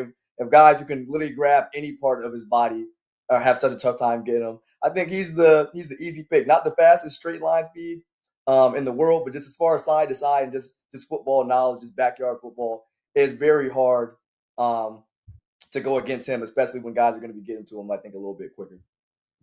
All right, pick number 1, Patty. Pick number 2 to you. Yeah, I'm going to make an easy choice. And again, the good quarterback, it's not fantasy football where it's like totally shocked that Amir took a quarterback in the first round, although hearing some of the fantasy football drafts we've had over the last 2 weeks, that would also be a very Amir type pick as well. I'm going with the guy that we called Cheetah, Tyreek Hill. I'm taking him in a flag football setting. Who from France, who from Australia, who from Serbia, Poland, whatever country we play in flag football, who is keeping up with Tyreek Hill? Who is snatching his flags? Who is keeping pace with his agility? Nobody. He's the most dangerous weapon on a flag football field. Give me the cheetah Tyreek Hill. My first round pick, second overall. All right, so I get a little wraparound here. Right off the bat, I'm starting with Justin Jefferson. I know how 5-on-5 flag football works. He runs down the field, you throw it up to him. Nobody's guarding him from Canada. Okay, give me Justin Jefferson, pick number 1. Pick number 2. Here's where I cheat the system. This serves as my running back, Deebo Samuel. Okay, the exact role he plays in San Francisco as a running back swinging out of the backfield. Everybody's going, wide receiver. No. That is a flag football running back. Give me Deebo Samuel to be a little Swiss Army knife. Pick number 2 for me. Back to you, Pat. Yeah, I mean, but again, the flag football is all about speed and agility. Deebo Samuel is more so of a guy that if we're playing tackle football in the Olympics, he's running over everybody. You'd think. You got to be physical with the stiff arms, dude. Okay, I'm going to continue to stack my team with the fastest guys on a football field. So I'm going to go ahead and take the guy that broke the 40-yard dash record. Give me Xavier Worthy from the Chiefs. I'm going wide receiver heavy out of the gate here. He's my second pick. I mean, again, who's catching him? Who's catching him? Unless you want to get some of, you want to do force other countries to do a crossover, track and field, and their fastest sprinters now to play flag football because that's the only way they can beat us. Good luck. Xavier Worthy on the opposite side of Tyreek Hill for my receivers. That's my second pick. All right, back to you, Amir. Okay. 2 picks. So now I get a chance to go ahead and double up. I'm going to start with the running back position. Just a guy with just crazy versatility. I'm going to go Christian McCaffrey on this one just because he can be a running back. He can go ahead and split out wide. He's a great route runner. Guys were talking about him potentially like serving in a receiver role when he was coming out of college. I think he can wear a lot of hats. Even San Francisco, he was throwing the ball some. So really, he can do just about everything for me on the team. And then I'm going to go and step outside of the NFL box altogether for my next pick and go wide receiver. Give me Anthony Edwards just as a big target guy. He can catch the ball. He has speed. He's got the crazy vert. I don't think there's a lot of other guys who are going to be at that 6'5" from a physicality standpoint of just a jump ball end zone. I think that's who I want when it's like a little bit less technical as far as like reading coverages and all that thing. Just sometimes you want a big, strong, athletic guy. So I'm gonna go Anthony Edwards with my pick. Is Absurd, but good pick. I mean, absurd. Is that can we do that? Could we just throw out anybody on the planet that Hey, is an you American said it's citizen? flag football. You do not have to be in the NFL to play flag football in the Olympics. I mean, like I it. guess, but I like would the cut of I the would jib. say, and write this down, Amir. I will give you $200 if there's anybody on our Olympic flag football team that is not in the NFL or that is not a non-football player. Who knows? Maybe they get whoever the fastest receiver out of college is that is able to participate in the Olympics in 4 years from now. The fastest college football receiver. There's nobody that's a non-football player, either college or professional, that is going to be on that team. But I digress. Maybe you want to take Yao Ming to play. I've staked my claim.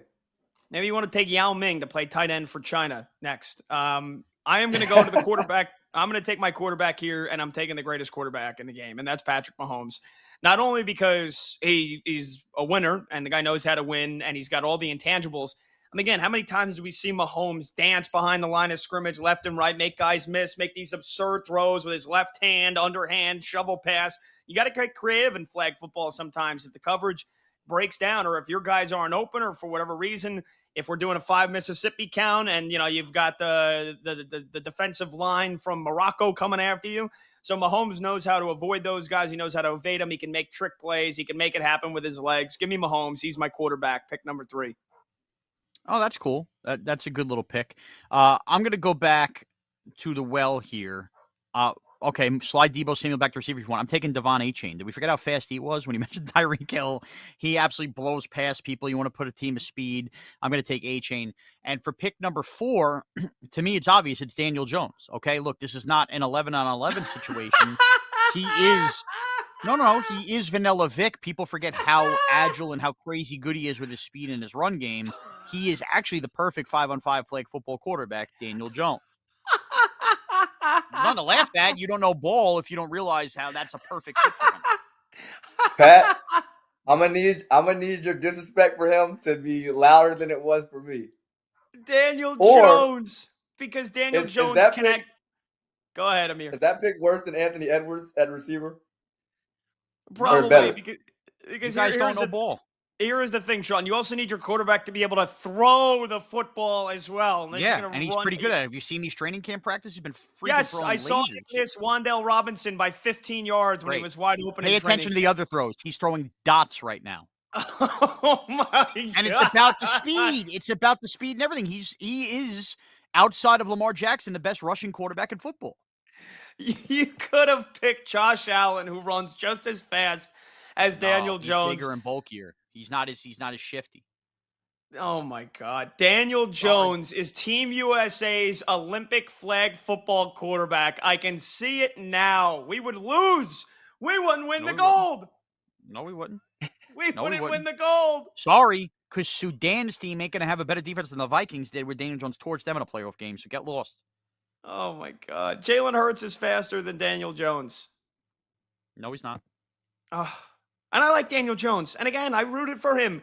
And yes, I'm the one guy when I had to defend Daniel Jones to my friends who say that he sucks and he's not even that fast. And I said, well, he hit 21 miles an hour, right? I mean, he's one of the fastest quarterbacks in football. You hater, dude. I don't care if you're a hater. I just picked a winning team. But go on, keep picking. I can see it right now. Daniel Jones breaks open into the open field against Germany in the semifinal, and going to the gold medal game, and he slips and trips on his front face, and we lose. Great. All right, I got to. And then he tosses it to Justin Jefferson on the next play for a touchdown. Okay. All right, I got to take a tight end here. I'm not going to overthink this one. Just give me a guy who in another 4 years is probably going to be at the prime, at the peak of his athletic abilities. Plus, he's already proven he's a top 5 tight end in football. Give me Sam Laporta. Right? Sam Laporta is American, right? I mean, he's got a French name, Laporta, but 6'3", 245. I mean, that's big country. That's an American. That's who I want wearing the stars and stripes in 4 years with the flags on and everything. Give me Sammy Laporta as my tight end. Okay.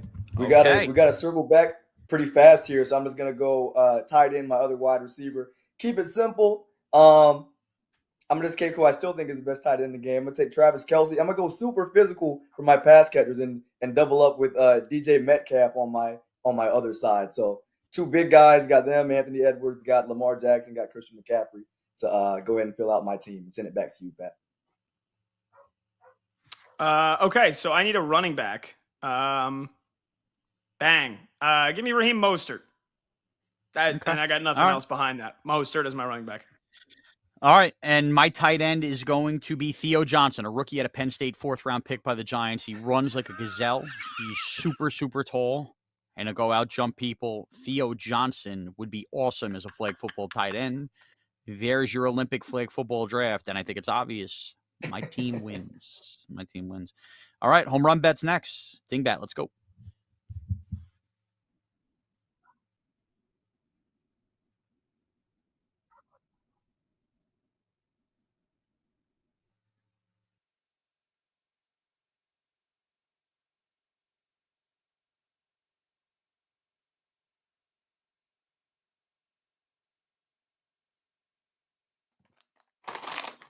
I'm not gonna lie, guys. My team is washing your teams.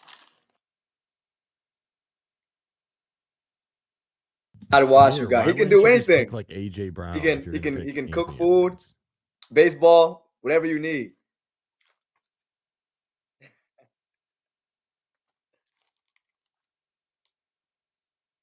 I draft him in a fantasy ping pong draft too. He's just that guy.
And Kenny, you're all good to hop in on this next part after your 3-0 run, I assume.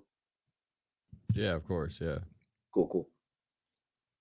My Whose camera belly doesn't button is work, talking though, so I'll today? just be audio. I'm not even kidding. Like, it doesn't work. Okay. Nah, because I don't want to do it with my belly button again. I mean, you're the winner. You have no worries.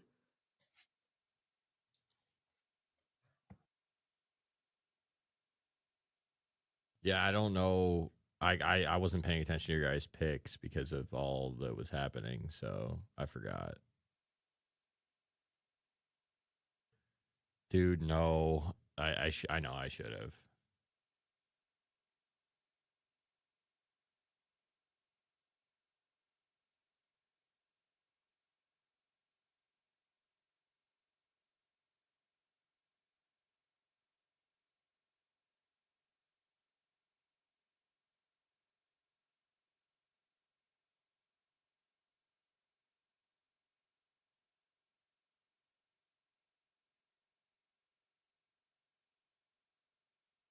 Off my head, I know, Pat. I know you picked Adley Rushman. I want to say because I remember I typed it down, but I deleted.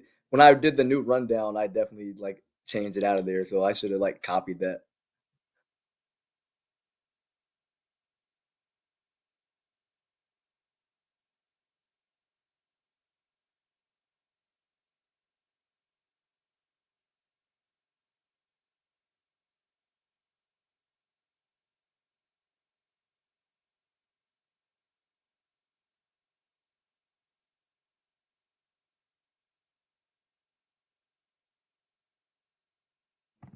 Yeah, I definitely do remember you saying him too.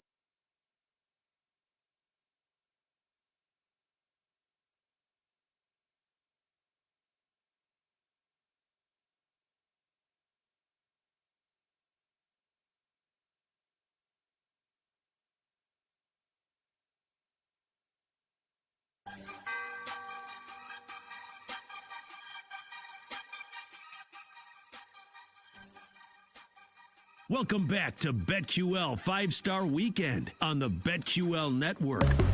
Presented by BetMGM.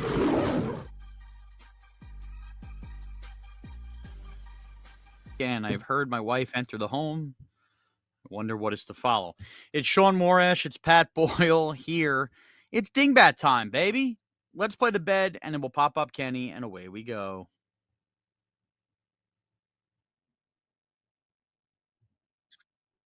Who will look dumb? It's time for Dingbat with Sean Morash and Pat Boyle on the Bet. You know the way this rolls, baby. It's dingbat. We pick our home run prop bets for the day. Kenny's belly button, which was the loser 2 weeks ago, went 3-0. He had 3 bets last week, which is incredible. Pat, I think it's only fair that only you and I play rock, paper, scissors, and just bend the knee that Kenny gets first pick today after going 3-0. So away we go. Ready? 1, 2, 3. It's a rock, paper, scissors, shoot. We both put out scissors like morons. Rock, paper, scissors, shoot. I put out a paper. Pat put out a rock. I go second. Pat goes third. We will rock you, Kenny, Gunter, Henderson. After your 3 for game last week, give us it, baby. Who's hitting a home run today? Whoa, hold What, on. Pat? Before Kenny goes, Unfortunately, Sean, no camera for me, just audio. All right, Which Kenny, fight be and quiet. participate, rock, paper, scissors. Thanks for following along. Pat, what's Quiet. up? Hold on. Let's remember what happened last week. We had Kenny Gunner Henderson give out his home run picks with his belly button because he was the loser from 2 weeks ago. So you literally traumatized him and you put the pressure and the embarrassment on him, and the kid responds by going 3-0. He hits every home run. If he puts that a parlay, he's taking home like $500 off a $10 bet. So I think, Sean, pat yourself on the back, and Kenny 3-0. I mean, that's maybe you get that 2 or 3 times in an entire season if you are very, very good. And off of having to give the picks out with his belly button, Kenny's belly button goes 3-0. So he's lucky his camera doesn't work, because that might have to be his ritual from now on this show when the camera does work. You give out picks with the belly button, and he goes 3-0, and he hits all 3 home run hitters. What a job. Look, I love my belly button, though. Huh? All right, Kenny, good job. Have the belly button pick here. Let's go. All right, appreciate the love. No belly button, but we are going with Ellie Belly, Ellie De La Cruz, going up against Sean Armstrong, Neil's brother. Armstrong throws primarily 4-seamer and cutter. Ellie does really well off those pitches, so we'll go with Ellie De La Cruz. All right, I like it. Pick number 2. I'm protecting myself in case I don't want to be naked next week. I'm going with the cheat code of this whole bit.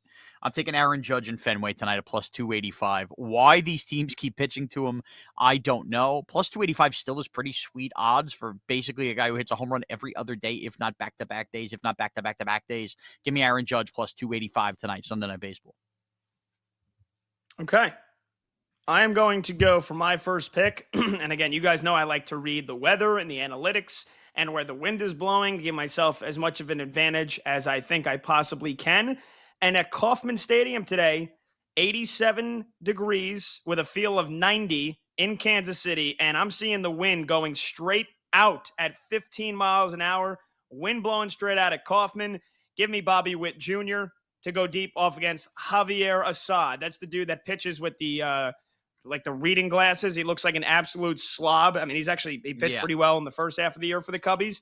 but I think he's going to get taken deep today by Mr. Witt Jr., Bobby Witt Jr., to go deep with the wind blowing out. He's got 4 bombs in his last 15 games, 18 home runs on the year.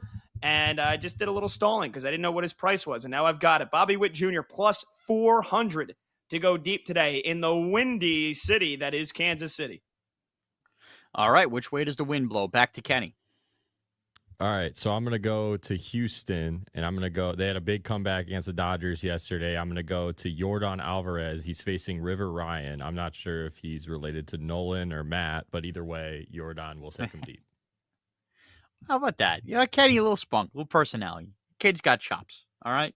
He's got chops. Good for you, Kenny. Pick number 2 for me. I'm staying in Sunday Night Baseball. You know me. I love playing a theme on this kind of deal.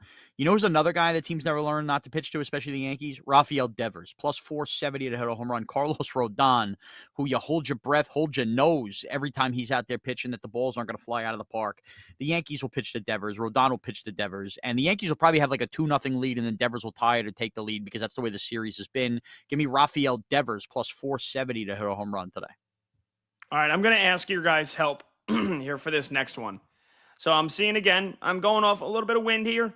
Anaheim, Angel Stadium, 9 to 10 mile an hour wind blowing straight out today. A's, Angels, it's Beto versus Soriano. And I don't know, I'm looking at these names here.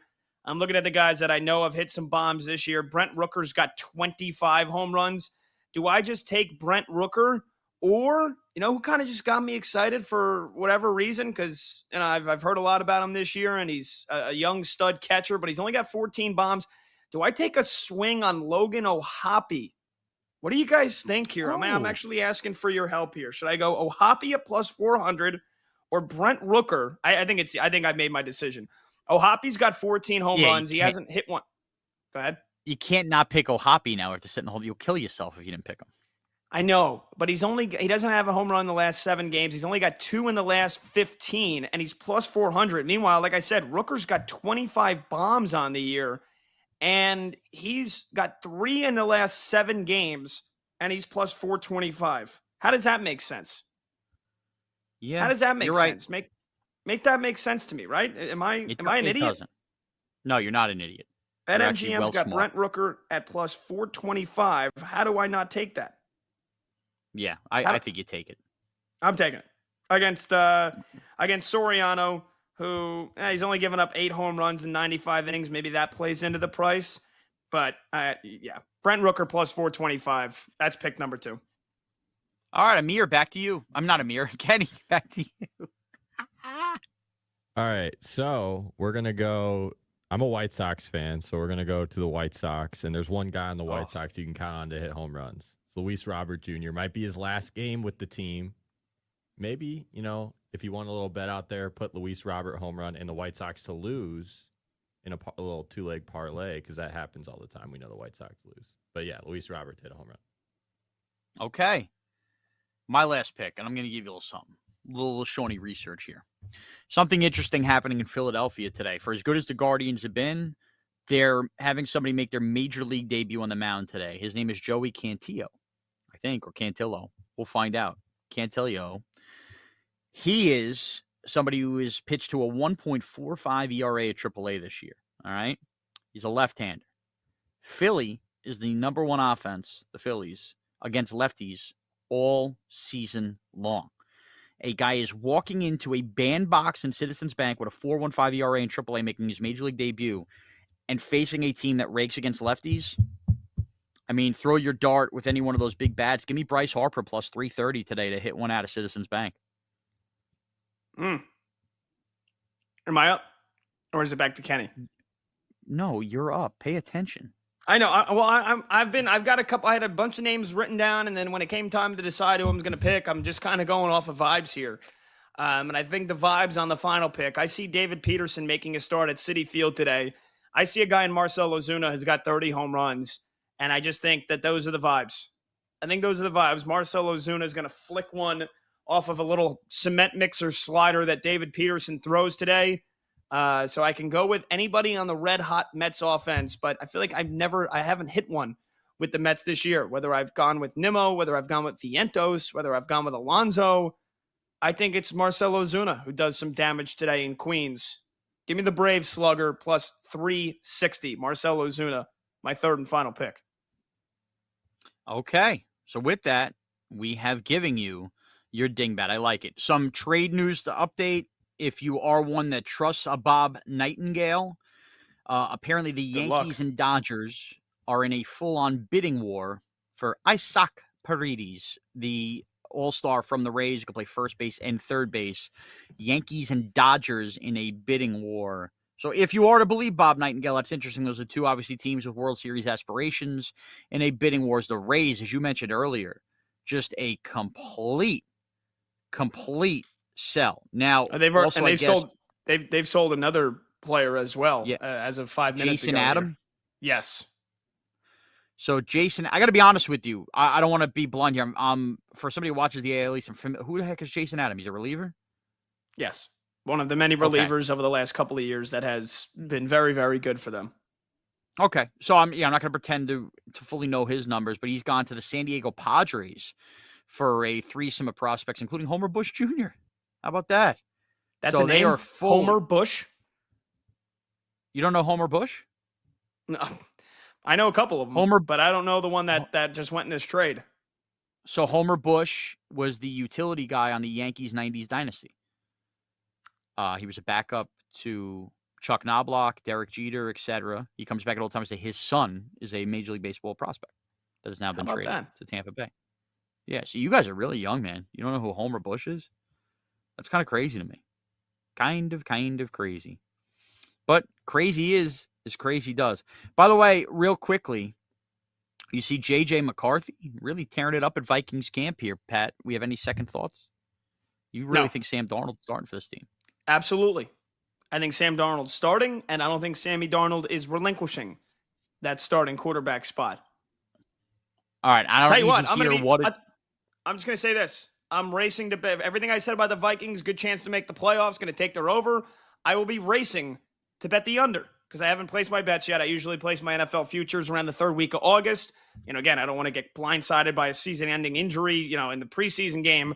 I usually wait until the mid-end of August when preseason's just about done wrapping up here to place my NFL futures. I want to bet the Vikings overs. I want to bet them to make the playoffs. I will be racing to bet the opposite, to bet the under if they go with J.J. McCarthy as their starting quarterback.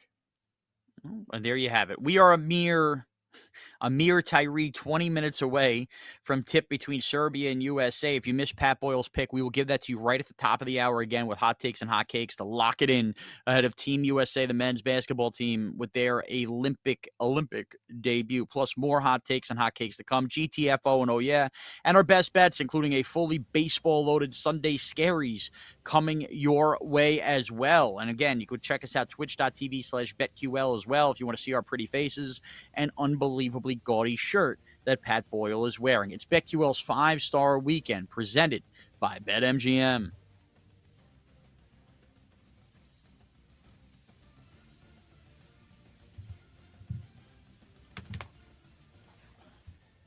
BetQL 5-star weekend will be back on the BetQL network. Presented by BetMGM.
Starts now with Sean Marash. I will punch you in your stupid face, and I hate the Knicks. I hate their fans. And Pat Boyle. That's probably why I'm not a GM in the NFL, but if I was, I would probably take a huge swing on Michael Penix. Turning your faith into fortune. Few things in the gambling world I can't wait to bet more than the Jets under right now. While serving up hot cakes and hot takes. If Chet Holmgren was on that team, he's probably putting up better numbers than Wemby. It's BetQL 5-Star Weekend, presented by BetMGM. BetQL 5-Star Weekend to you. I'm Sean Morash. He's Pat Boyle. A good couple hours already in the books here on BetQL's 5-Star Weekend. I noticed myself going a little slow. Pat, we're about 10 minutes away from a tip-off before we get to our current hot takes and hot cakes. You led the show with this, and for one final time, give us your play as Team USA men's basketball gets set to tip off in the Olympics in Paris. Yeah, 15 minutes, and we got an extra point to work with. Serbia. I'm on the Serbians. Give me the Joker, Nikola Jokic, Nikola Jovic, Bogdan Bogdanovic. 3 names everybody should know. And then, a bunch of other Serbians playing together. I'm going to go ahead and fade Team USA here, at least out of the gate on the spread. Sean, I think it's worth mentioning one more time. You and I both think, like we said it last week, after the scare that Team USA got against South Sudan in the exhibition game, we said USA is going to run away with this tournament. They're going to win the gold. This isn't going to be 2004, right? That was the last time we didn't win the gold. They're going to win the tournament. But, we're going to be looking to fade them, right? I mean, we're going to be looking to bet against them any chance we get because the odds are going to be through the roof on them as they are. I mean, they were basically right around minus 500 to win the tournament. So it's like UConn. It's like any dynasty team where it's like, all right, how can I find a way to try to bet against them? Even though I think they're going to win, is there value? And I think there is value. I got an extra point on the Serbians. They're now 14.5-point dogs. 4 10-minute quarters, shortened game. It's not 48 minutes, 40-minute game, 14.5 points, too many points for me. So Serbia plus 14.5 on BetMGM. I'm rocking with the Joker and the Serbians. Joker and the Serbians in the night. Yeah, and I have this on now like the pregame. What you inherently realize, too, is for a tight, short tournament like this, and don't get me wrong, I think Team USA is winning Olympic gold, but you mentioned like if they're going to have any competition, it would be a game like today versus Serbia, right? What an old team. Curry, Durant's available tonight, LeBron, and I consider AD old at this point, the way his body's gotten beaten up and beat off all the injuries. I know he's not necessarily old, but just whether it's old or you worry about injuries, they are going to rely heavily on the minutes of those guys and give them their due in this, especially because it could be LeBron's last Olympics and stuff. So this is a spot where if they try to play hero too much, gassed a little in this kind of game, I'm with you. I could see the 14.5 being obviously very much in play. So there, we'll monitor that. We should have a score update as well. You know what? Keep talking, Pat, as I finally lock in the bet here. I'm joining Patty. I'm in. Ooh. Shawnee's in on the Serbs. Ooh. I love it. Let's go. Shawnee's on the Serbians. We are Team Serbia. Serbia. I don't know any Serbian words, but we know the Joker. And that is big, I guess, big news, by the way. Amir Tyree, our producer, letting us know Kevin Durant, again, is available to play. How long he actually plays, we will see. But it just feels like, you think they're going to ride like LeBron and the older guys, considering this might be some of their final Olympics. But it feels like we're going to get a lot of Drew Holiday. We're going to get a lot of Devin Booker. We're going to get a lot of Anthony Edwards, who basically said, this is my team. Like we should be playing around me. So I'm not touching any points props because I have no idea how these games are going to play out. I'm going to be totally honest. I haven't even looked at the over under. But again, it's a shortened game, 8 less minutes for us to try to run up the score.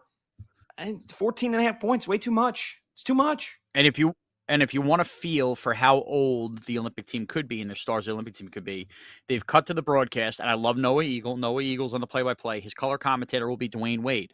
Dwayne Wade in the same draft as LeBron James is going to play heavy minutes over the next 40 minutes. That is Dwayne Wade, whose career feels like it's been over for years, is now the announcer on the Olympics. So there you have it. How about that? For a little feel, a little understanding. Serbia plus 13.5. All right, how about this one? Hot cakes and hot takes. Let's go.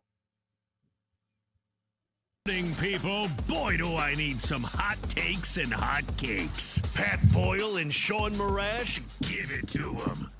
All right, hour number 3, Patty. You have a live bet. And yes, one I of my do. favorite names. It's one of my favorite names in tennis. So start us off. Yes, so I told you I was going to have some tennis bets, and this match just started a mere Tyree minutes ago. And we've got better value. I was actually hoping that he would get out to an early deficit. Gael Monfils, the Frenchman, playing again in France, in his home crowd, in front of the French fans, the French crowd, which are probably the most hostile fans in tennis. And he's playing Lorenzo Musetti, who, by the way, took my money a couple of weeks ago in the Wimbledon quarterfinals when I had a parlay that had Taylor Fritz, who I also had a long shot at plus 5,000 to win Wimbledon, would have set up a semifinal date with Novak Djokovic. Would have felt really decent about his chances considering Djokovic wasn't 100%. We saw that in the final when he got smacked, pistol whipped by Carlos Alcaraz. But Fritz couldn't finish it off. Now, here's the thing. Here is why I'm betting against Musetti. He's a great player. He is hitting his peak. He is best on the clay. He's ranked 17 in the world. Here's the thing. For those of you that don't watch tennis every day like I do, Lorenzo Musetti, a mere Tyree, I keep saying a mere. Now you got me saying it. A mere 16 hours ago was playing a match in Croatia. They had a small tournament, the smallest, in terms of like the rankings of how much the prize and points are worth, smallest tournament in Umag in Croatia, which is like 80. It's very humid. It's on the it's like a resort kind of town, but it's hot as hell. It's like 90. They don't start the matches till like after 4 p.m. So he played a final last night in Croatia that started at 8 p.m. Croatian time. It didn't finish till 11 p.m. A 3-hour match. He played a final, lost in 3 sets. So that match ended 11 p.m. Croatian time.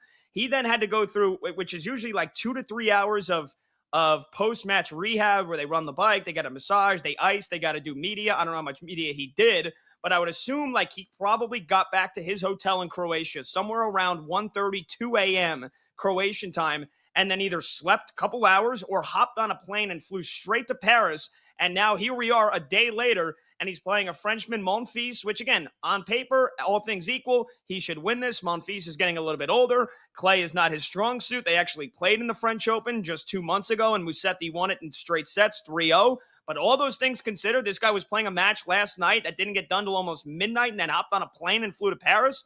Musetti's off to an early start, so here we go. If you're driving, obviously be safe. Do not text and drive. Do not bet and drive. But if you are listening in the comfort of your own home, or if you got a minute here, I'm opening up BetMGM right now, and I am betting Gael Monfils because I think as this match goes on, Musetti is probably going to get fatigued and wear down, and I think the French crowd is going to play a huge role here. So give me Monfils, and I'm looking for the live odds right now. And BetMGM, I lost the match here for a second, but he was plus 140 pre-match.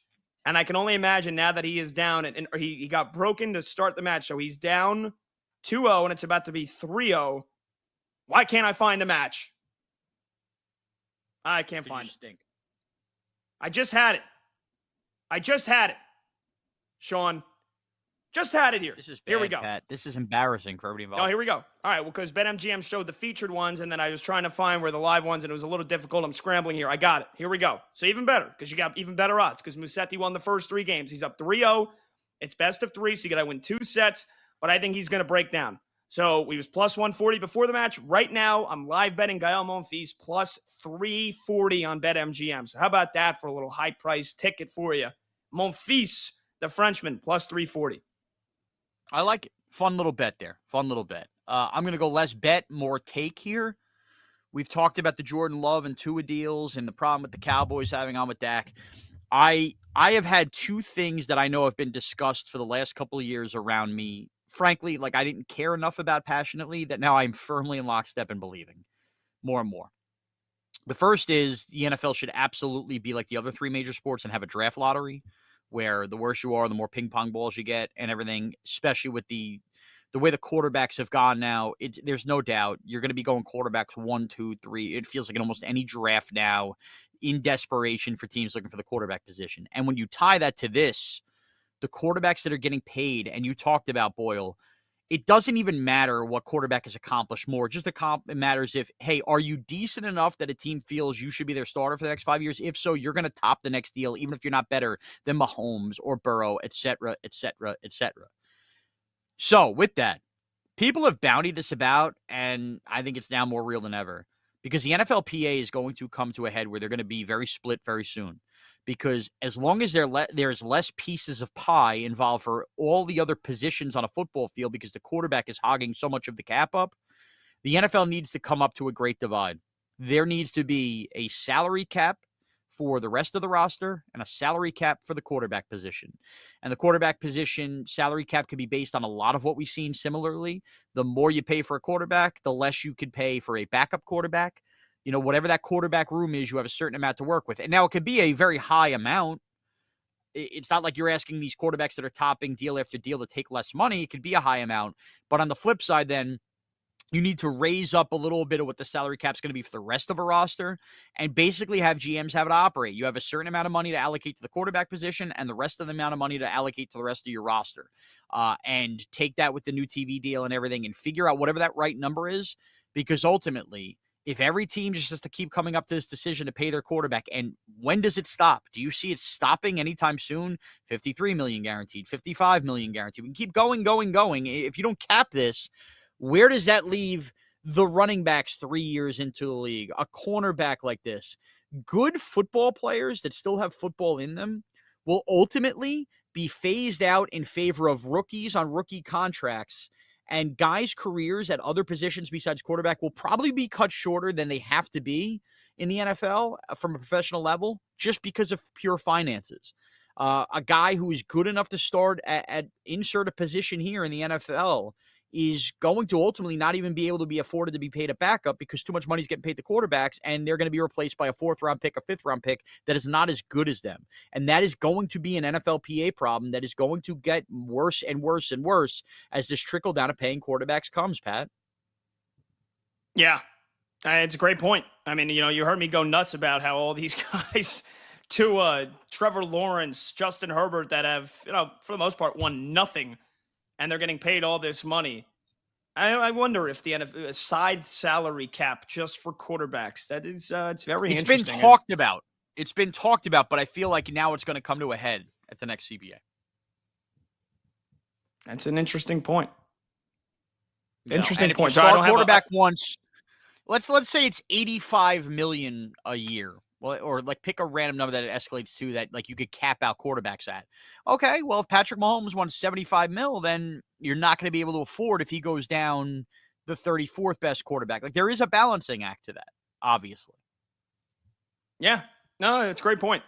And I think it's probably the most, I don't know about fair, but I think it's probably the most like rigid and, the market is set for quarterbacks, right?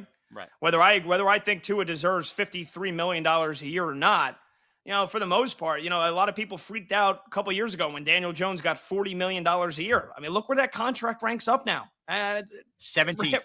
He's 17th. Exactly. So hate to tell this to all the haters, the Daniel Jones deal is fair market value. It is. Absolutely is. Now, again, would I be picking him to be my quarterback for Team USA at the Flag Football Olympics? Absolutely not. You want to lose games? Lose games. It's flag football. But yes, in a sport a sport that has dominated our country and for the most part the world, because we see how much of an international presence now the NFL has. Whereas, again, first, God forbid, the second day of the season, we can't put the Packers and Eagles in Brazil, right? God forbid we can't put them here in the States. It's got to be in Brazil. It's got to be behind another app that we have to pay for. But I digress. But in a sport that is so untouchable, and we know that the single most important position probably in all 4 professional sports is the quarterback, you got to pay him.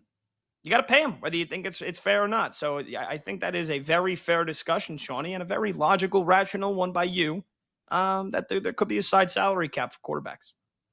I appreciate that. So we're getting set for tip here, USA, Serbia. I'll say this. I've always maintained this. I'd be way more to the Olympics if I went. Would I go out of my way to go? I don't know. But we just saw a lot of fans on television here go into this arena here in Paris for Team USA, Serbia. And you got, maybe I'm being completely profiling here, what seemed to be American citizens, Oklahoma City Thunder Durant jersey and Knicks jersey I saw going in. Would that be something that interests you going to Paris for the Olympics, Pat? No interest for me. Again, like if it was here in America and I got sent there, sure. I don't know, man. I got better things. I'm not giving up 2 weeks at a pool and the beach to go watch men's basketball in Paris. Now, I guess, planning your vacation around the Paris Olympics, that's like even a bit of a stretch for me. But if I'm like, hey, I've always Dude, wanted to if go to I told my Paris. wife, we're going to Paris, she can't wait to go to Paris, and by the way, I'm going to like 15 sporting events, she'd kill me. Yeah. Well, maybe it's the one thing. Maybe, a bunch of Americans said, hey, we've always wanted to go to Paris. The Olympics are there. While we're there, let's spend one day and do a little Olympics thing. Let's go see Team USA. That's not out of play. I love Drew Holiday. He's a starter on this team? What are we doing here? BetQL's 5-star weekend presented by BetMGM GTFO. Oh, yeah. Coming up next here on the BetQL Network. BetQL 5-Star Weekend will be back on the BetQL Network. Presented by BetMGM.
BetMGM.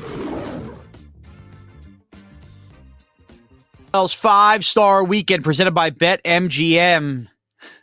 Patty, Serbia plus 13.5. We are 3 minutes in, and Serbia is up 10-2 on Team USA here. 14.5, depending when you got it. I gave it out in the Right. beginning of the show at 13.5, and then BetMGM had it at 14.5 when I officially locked it in.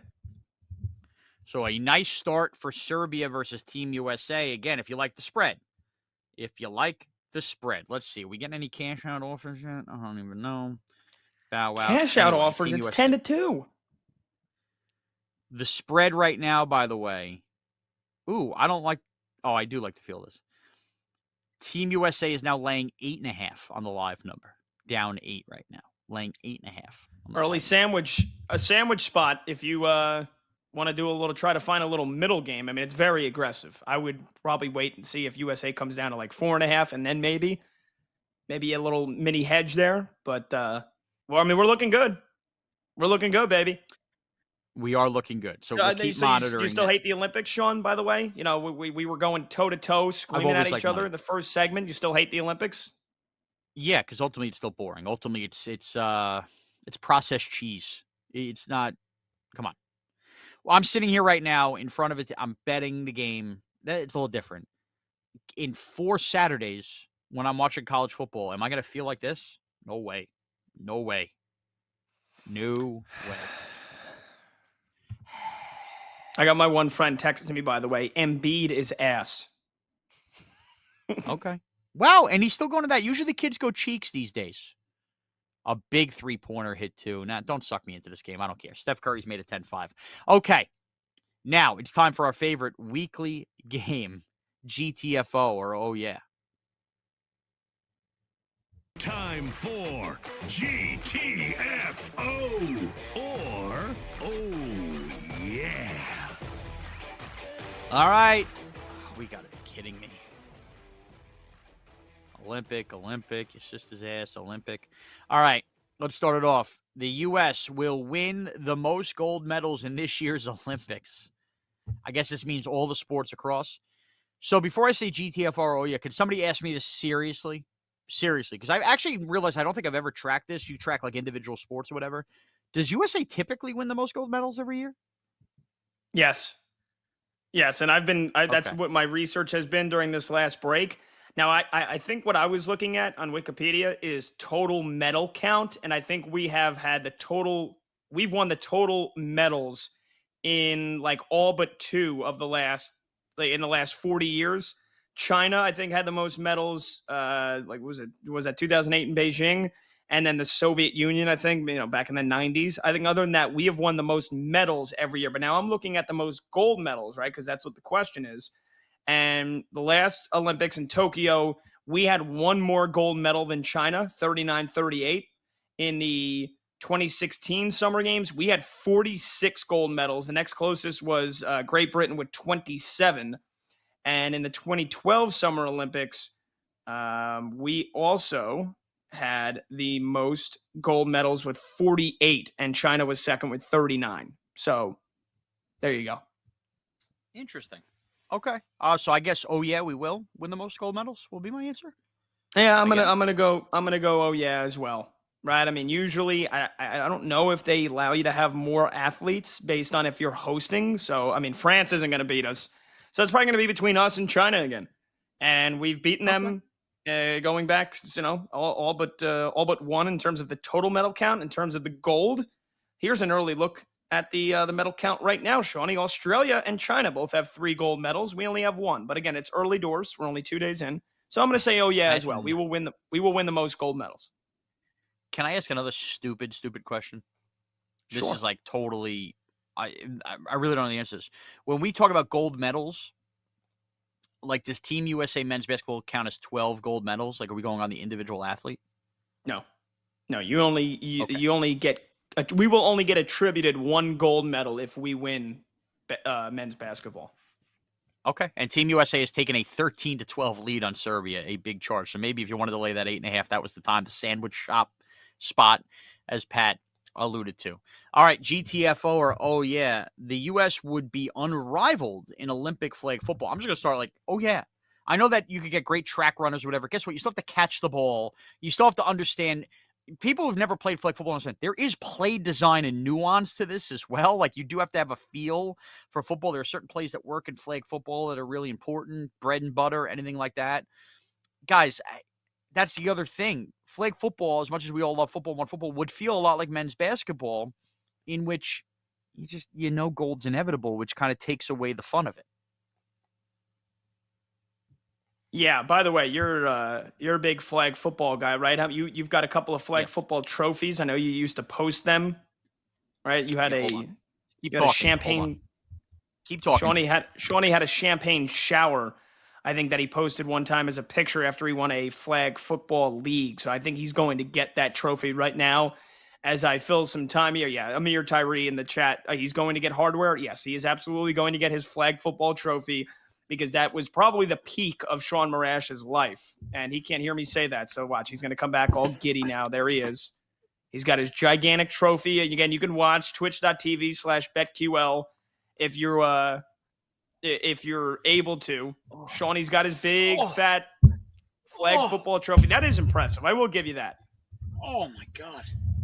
That looks like that cost somebody $500 to make. Dude, it's a big deal in Long Island. Yeah, it's a big deal. Long Island and I'm not even kidding this. Long Island is the area that invented adult flag football. The Long Island Flag Football League is the first ever men's adult flag football league that ever existed in this country. So it's actually a really big deal. I'm not even trying to make that up. So this is I was the captain of a Super Bowl champion a couple years ago. You want to guess the final score of the championship game? 28-14. You would think high scoring league. This is what I'm talking about. Defense, stiff arms. Here's your final score. Wait, hold on. It's on this side. Can't see it. Can't see it. 7-6. Yeah, the game came down to a missed extra point. How do you miss an extra point? Very windy day. It was like playing in Chicago. Kenny understands. Very windy day. Jeez. And what position did you play? You should have seen the toast. I couldn't fit through the door. What? What position did you play, Sean? On that team, I was the center. And blocking in flag football, that's a big deal. Yeah, so our flag football league is 8-on-8, and you have 2 tackles and a center, full pass rush, everything like that. No, it's a really big deal. If you have a dominant pass rush that disrupts an O-line or an O-line that can't get gritty, it gets physical, man. You know how many times I left bloodied and bruised? O-lines are like really, really, really, really important. If you don't have a line, you cannot compete in flag football. I'm sure the Giants could have used you in their rotating offensive line that they've been throwing out for years now. Yeah, you pull and pop. I mean, flag football's a lot going on. So the point is, there's so much nuance to it. There's no way that another country would beat Team USA in it. Sorry. I mean, we got a long way to go. I understand how people work. In the history of GTFO or oh yeah, this is the most resounding oh yeah I will ever give. We are never being touched in Olympic flag football. Not even a contest. Yep. Boy, Amir was really into. Tell us your stats. By the way, there was a time I was a tight end too. Plenty of touchdowns. Suffolk County Championship game. Oh yeah. GTFO is that like the sneak ones where like the Detroit Lions where they throw it to the left tackle after they report him as eligible? Those are the type of touchdowns you were catching? No. So the tight end position, if you could run heavy packages clearly, but like you either split out or a lot of times guys like teams like using a 4th O lineman. So you leak out after a block, couple bit. If you see your tackle getting bit because you have, you're facing freaking Myles Garrett on the other side, the tight end helps to chip and go. And then you're that release valve. Very important in the red zone. Very important. Hey, you know what? You sit down with me, I can talk flag football with you for hours. I understand all the nuance. Look at Shawnee throwing out the terminology and the nuances. No doubt about it. It was my sport, man. GTFO or oh yeah, Jordan Love or Tua will win an MVP before their extensions are up. Ooh. GTFO. Too hard to do it. And that's not even a knock. I'm more of a pro Love than pro Tua guy, too. But no, I just don't think that ultimately they will get to MVP. It's one thing to put yourself in a conversation one of the years. It's something to actually win the MVP over the next 4 years. I don't think Tua or Love will be an NFL MVP over the next 4 years. Tua, I will say, oh yeah. I will say, oh yeah. Now, when it comes to Tua, again, I think I've made my thoughts clear on him during this show. And in case you missed any of it, Odyssey app, free Odyssey app, search BetQL Network. You can rewind the top of the second hour, so 10 a.m. Eastern. I said that Tua's contract is a joke. And, again, has done very little, has won nothing in terms of playoff games. But again, led the league in passing yards, 4,600. He's got Tyreek Hill. He's got Jalen Waddle. As long as he has those two guys, he could put up the stats in the regular season to give him a chance to win MVP. I don't think he will. I think Jordan Love will win the MVP here in the next 4 years. I think his ascent is incredible. I think we're going to look back at his contract and say, yeah, that one made a lot of sense because he's one of the best quarterbacks in football. And again, I'm willing to admit when I was wrong. So I will admit if Tua proves me wrong, I had to admit I was wrong on Jordan Love because I didn't think he was ever going to be a special object in the NFL. But, again, if Christian Watson, Romeo Doubs, Jaden Reed, Dontavian Wicks, like all four of those guys could burn you on any play. So a lot of it's going to come down to staying healthy, but I love what LaFleur has done with Jordan Love and his progression. And they were right. The Packers were right. Brian Gutekunst, their GM, Gunty, my man, they were right about Jordan Love. So their patience has paid off. I think he's got a real shot to win the MVP. I think if you're asking me, I'm going to say, oh, yeah, Jordan Love wins an MVP here in the next 4 years. All right. CeeDee Lamb or Micah Parsons will not be a Cowboy by next season. GTFO or oh, yeah. So I'm just going to say period, stop. I think both CeeDee Lamb and Micah Parsons are Dallas Cowboys. So GTFO, I think it's Dak Prescott that will not be. I'm going to say, let's see, CeeDee Lamb or Micah Parsons will not be a Cowboy by next season. I'm going to say, oh, yeah, because I think it's Micah. I think it's Micah Parsons. I think Jerry Jones will ultimately pay Dak, and I think by not process of elimination, but because if you're paying Dak, you also want to pay his number one receiver. You want to pay CeeDee Lamb. I think they continue to prioritize offense and think that they can maybe draft and get better defensively and that they can do without Micah Parsons. Again, you're hearing his own teammates basically rip him on this podcast. Guy can't keep his mouth shut, even though he wakes up every Sunday and he performs. Another guy that didn't do anything in that Green Bay game, another guy that, just like the rest of the Cowboys, does not perform, at least so far in January. So I will say Micah Parsons is the one that's going to not be a Cowboy. They will pay Dak. They will pay CeeDee Lamb. I'm going to say, oh, yeah, Micah Parsons, not a Cowboy after this year. Look, I wouldn't be stunned if Micah Parsons isn't a Cowboy because clearly there are some that have soured in that locker room. But there's another thing to keep an eye on that Jerry Jones is aware of more than maybe some other owners, maybe John Mara like this, the Rooney family as well. This NFL lawsuit with Sunday Ticket and what's going on here, and I know it's going to go up to the higher-up Supreme Court and having to pay back people who basically got screwed who wanted to buy a la carte. So if you haven't followed, just Google. It's a whole business thing. The caveat would be the NFL has been ordered to pay back Sunday Ticket subscribers an insane amount of money. Now, divided up by how many users, okay, you're probably talking about 1,000, 2,000, 3,000, depending on how long you had it. But you add that up for how many people have had it. Where does that money come from that they're going to pay back? The belief is it will come sucked back out of the TV deal and that the salary cap, which the NHL had happen in COVID, is going to hit a little bit of a stalemate for a year or two, where all of a sudden it's going to be a lesser number than some of these GMs had been operating with when you make contracts and you kick the can down the road, so to speak, and, you kind of divvy up money. I say that because Jerry Jones is well aware of that. Some of these teams that have put money down the line a little bit like Philly has done, they're going to ultimately get screwed by this YouTube deal now where, oh my God, what are we going to do for those 2 years? So I don't know where the landing spots are going to be for Parsons and Lamb in that spot, but I think Jerry knows that. I think that's why he hasn't paid all three. But here's the other thing, dude. Jerry Jones and Mike McCarthy, this is Mike McCarthy's last hurrah here to figure this out. Okay, if they don't go to an NFC championship game and show that kind of progress, I think he's going to be out. And where does Jerry Jones go from, a guy who's getting older and older and older? I think, and we saw him in the box last year, I'm putting this out there, Jerry Jones is in love with Deion Sanders, the former Cowboy. And Deion Sanders is in love with his son, Shedeur Sanders. And Shedeur Sanders basically said, here's the list of teams that could draft him, not draft him. I think we are setting up a couple months away from the biggest power play in the world, where the Cowboys are going to hire Deion Sanders, and Shedeur Sanders is going to refuse to play anywhere but the Dallas Cowboys, and they will sign the other two, Micah Parsons and CeeDee Lamb, and start anew, letting Dak Prescott walk, and it's Sanders and Sanders running the Dallas Cowboys next year. That's my prediction. Ooh, I like it. I mean, I don't know if I like it for Dallas Cowboys fans, but man, if that comes true, Shawnee, you're going to look like Sean Stradamus, Marash Stradamus. I'm all over it. I'm all over it. I'm telling you right now, Jerry and Dion's connection and Dion controlling where Shador goes. And Dak Prescott not being signed, too much is connecting the dots for me. It's a Shador and Dion world at the end of the year if Dallas does not make an NFC championship game. All right, it's BetQL's 5-star. We didn't even get to some of the GTFO royals, but that's how much fun we're having. Oh, yeah. If we could throw any else in besides our picks in the last segment, we will. It's 2020 as the first quarter is close to wrapping. Serbia, USA. So as far as we're concerned, we're up 13.5 or 14.5, depending on where you played it.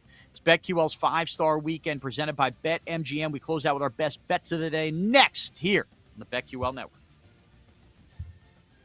BetQL 5-star weekend will be back on the BetQL Network.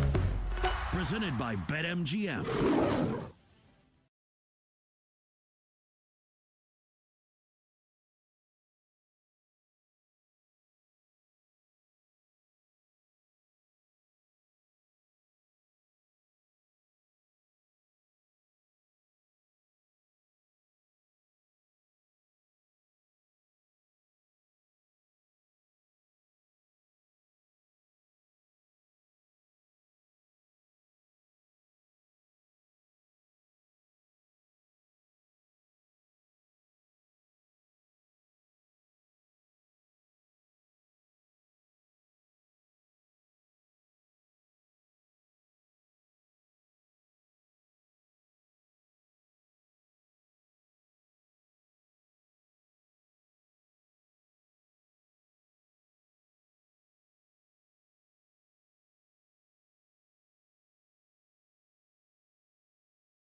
Welcome back to BetQL 5-Star Weekend on the BetQL Network.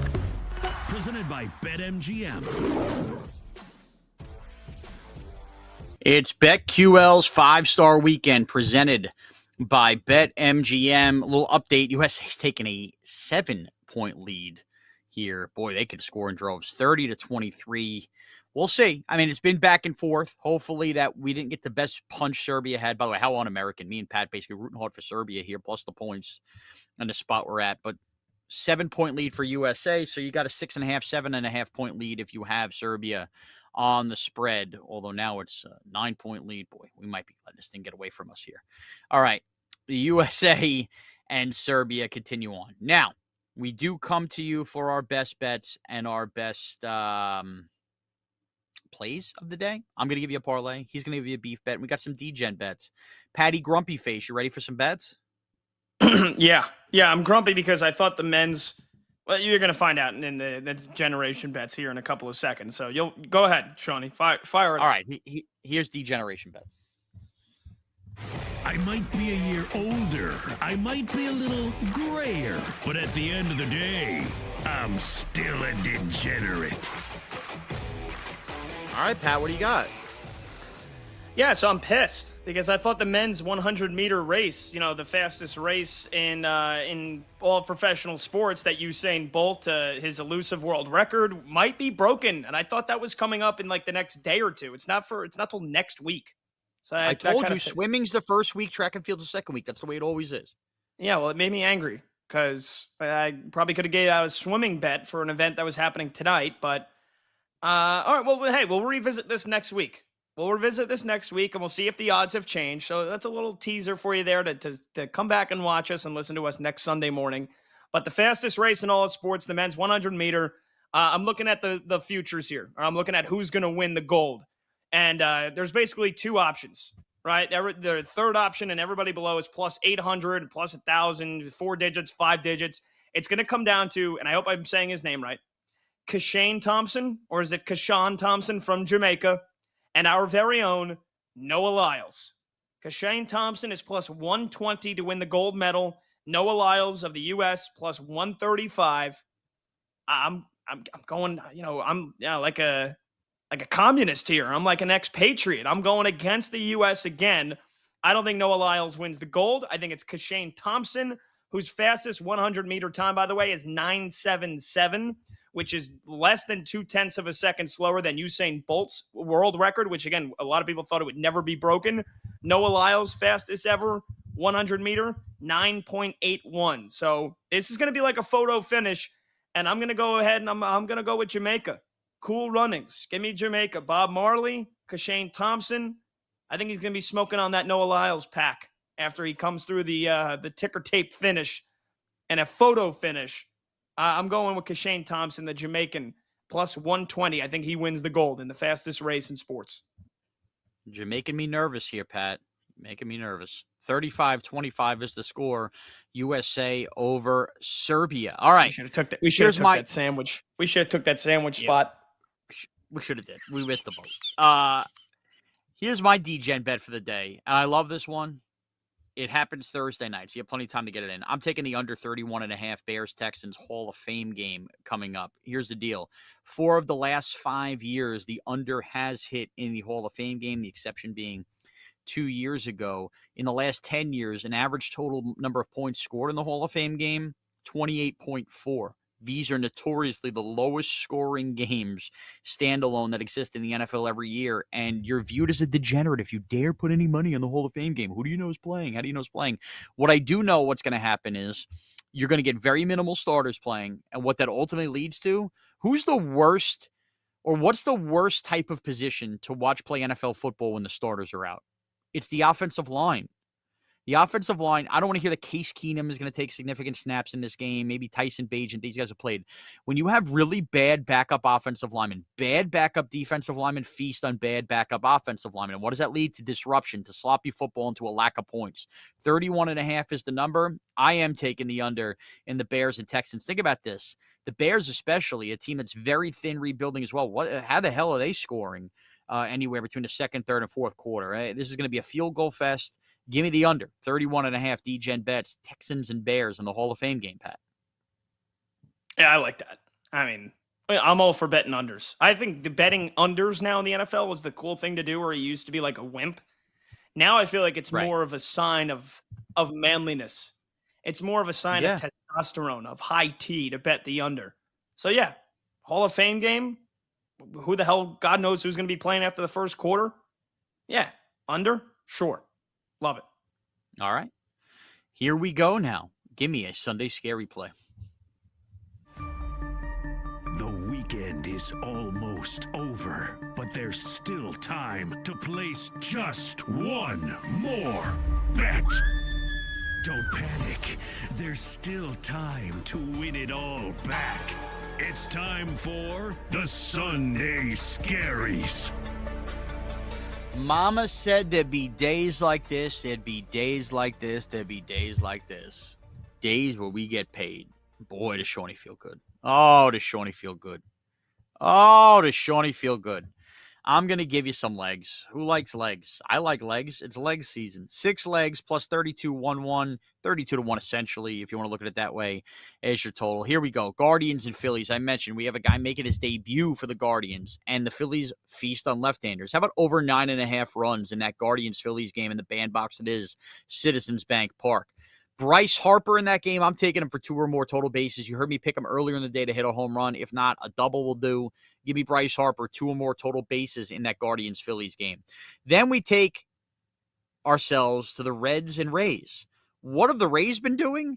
Selling off like crazy over the last 3 days. Who's even playing for this team today? And if you are playing for this team today and you haven't been traded yet, aren't you in the back of your mind mentally elsewhere until this trade deadline subsides? So I'm looking at this, and I'm looking at a flamethrower and Hunter Green, and I'm looking at strikeouts right now. I'm taking Hunter Green over 6.5 Ks. I just can't imagine the Rays lineup is going to be mentally locked in today as they wonder who the heck is the next to leave that room. Then I go to Citi Field today, Mets and Braves. We only saw 4 runs scored yesterday in Mets and Braves. You mentioned earlier David Peterson going in this game, Ronaldo Lopez pitching for the Braves. I think you're going to get some offense in a warm, sunny day in Queens. Give me over 8.5 in the Braves and Mets today for pick number 4. Plus, Crochet pitching for the White Sox today. Look, you heard obviously Kenny earlier in this game. Give me the Mariners, who need to get right in this spot. Just to beat the White Sox. I don't think it's a bad little tap on. That game already started, apparently. I'm an idiot. Throw that one in live. I've bet it previously. Mariners money line. And then, of course, the Cardinals. I'm going to take on the money line versus the Washington Nationals, another team who just traded Jesse Winker. In that. Oh, the Reds game has started. I had Hunter Green over 6.5 Ks in that game. Didn't realize it was an early start. Anyway, that's my Sunday scary. My last pick of the day, Cardinals money line versus the Nats. 6 legs, 32-1. Enjoy the payment. Take care. Pat, you're up. 10:35 that game started? How many strikeouts does he have?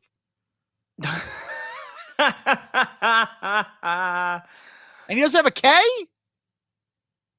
It's after one. Oh, after 1 inning. Kenny's an hour behind. Right. Kenny's in Chicago or wherever the hell he is. So. Yeah, right. I was going to say 10:35. The game might be over. It was 11:30 or 11:35 Eastern. That's the stupid Roku game. Yeah. Okay. Stupid. Now, Shawnee, you had to leave us early last Sunday, only like 30 seconds early. You're a professional. You basically grinded through most of it, but you had that breakfast burrito, and it came back to haunt you pretty quickly. Flip the script here. Patty's got something brewing in his stomach. Really? Yeah, nary a bowel movement for me this morning. I don't know what's been going on with me. Well, I kind of do. You know, I've been back and forth between the Jersey Shore and here, right next to New York City working. My family's got a beach house that we rent 2 weeks every year. So I've just been eating like an absolute slob over the last couple of days whenever I've been down there. Pork roll and eggs every morning. I used to be, or I guess I still am, lactose intolerant to the point where I used to have to take the Lactades, the little pill, before I used to have any dairy. And I guess sometimes when I still have like more dairy than I'm used to, or like an excess and abundance of dairy, my stomach starts acting up. So that's been a big problem for me the last couple of days. A lot of eggs, a lot of yogurt, a lot of cream in the coffee. Turkey and cheese sandwiches, ice cream. So there you go. As much dairy as you could ask for. So my stomach's been barking at me. And all I've had so far this morning, I've not eaten, but I guess the cream in my coffee is making a comeback here. So Patty's gonna hopefully get through these final 2 minutes. Okay. I'm gonna have a beef. I'm gonna have some beef with myself. I'm gonna have some beef with my bowels. But for now, I got beef Yes! with this. I got beef with this line today in this Mets Braves game. So I'm angry that the Braves are underdogs, and I'm gonna bet them. Boyle's beef bet. Here we go. Pat Boyle's Beef Bet of the Week. I'm angry. I'm ready. I need to bet. It's Pat Boyle's Beef Bet of the Week on the Bet. Yeah, really quickly here, because I do want to have some back and forth with Shawnee on what is going on with Serbia and Team USA before we close the show. But really quickly, Ronaldo Lopez, who's been one of the best pitchers in baseball this year, and he's got a 2.12 ERA. The guy has been a stud. Now, he's had a decent outing. Wasn't great last time out against the Reds. 6 innings, 4 runs. Yeah. But he is an underdog. And I get David Peterson's been pretty good, right? In a handful of starts that he's made this year, he started the year hurt. 5-0. He hasn't lost yet with a 3.14 ERA. If there is ever a day where I am hoping and rooting for David Peterson to get lit up, it is by this Braves offense. And by the way, the Mets do not hit Ronaldo Lopez, right? Francisco Lindor, career 2 for 21 against him. Jose Iglesias, who's batting second day, career 2 for 13. Brandon Nimmo, 0 for 5. Jeff McNeil, 0 for 5. So I'm hoping that for Ronaldo Lopez, who's been a Cy Young candidate, and he's an underdog today against David Peterson, and I get the Mets have been hot, but I'm going with the Braves, minus 105 on BetMGM. They're a slight underdog against the Mets.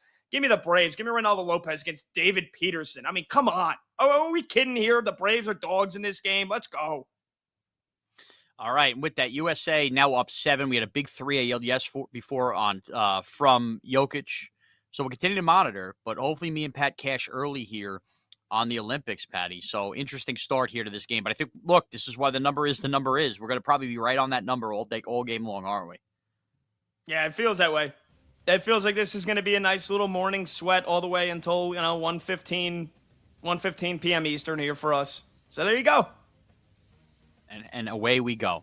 Hey, thanks to Kenny. Thanks to Dan. Thanks to Amir. Pat, thanks to you. And thank you to our audience for being with us every Sunday. We're back next week for another helping of BetQL's 5-Star Weekend presented by BetMGM. Take care, everyone. You've been listening to the BetQL Network, presented by BetMGM. If you missed any of the shows, listen back anytime on the new and improved Odyssey app.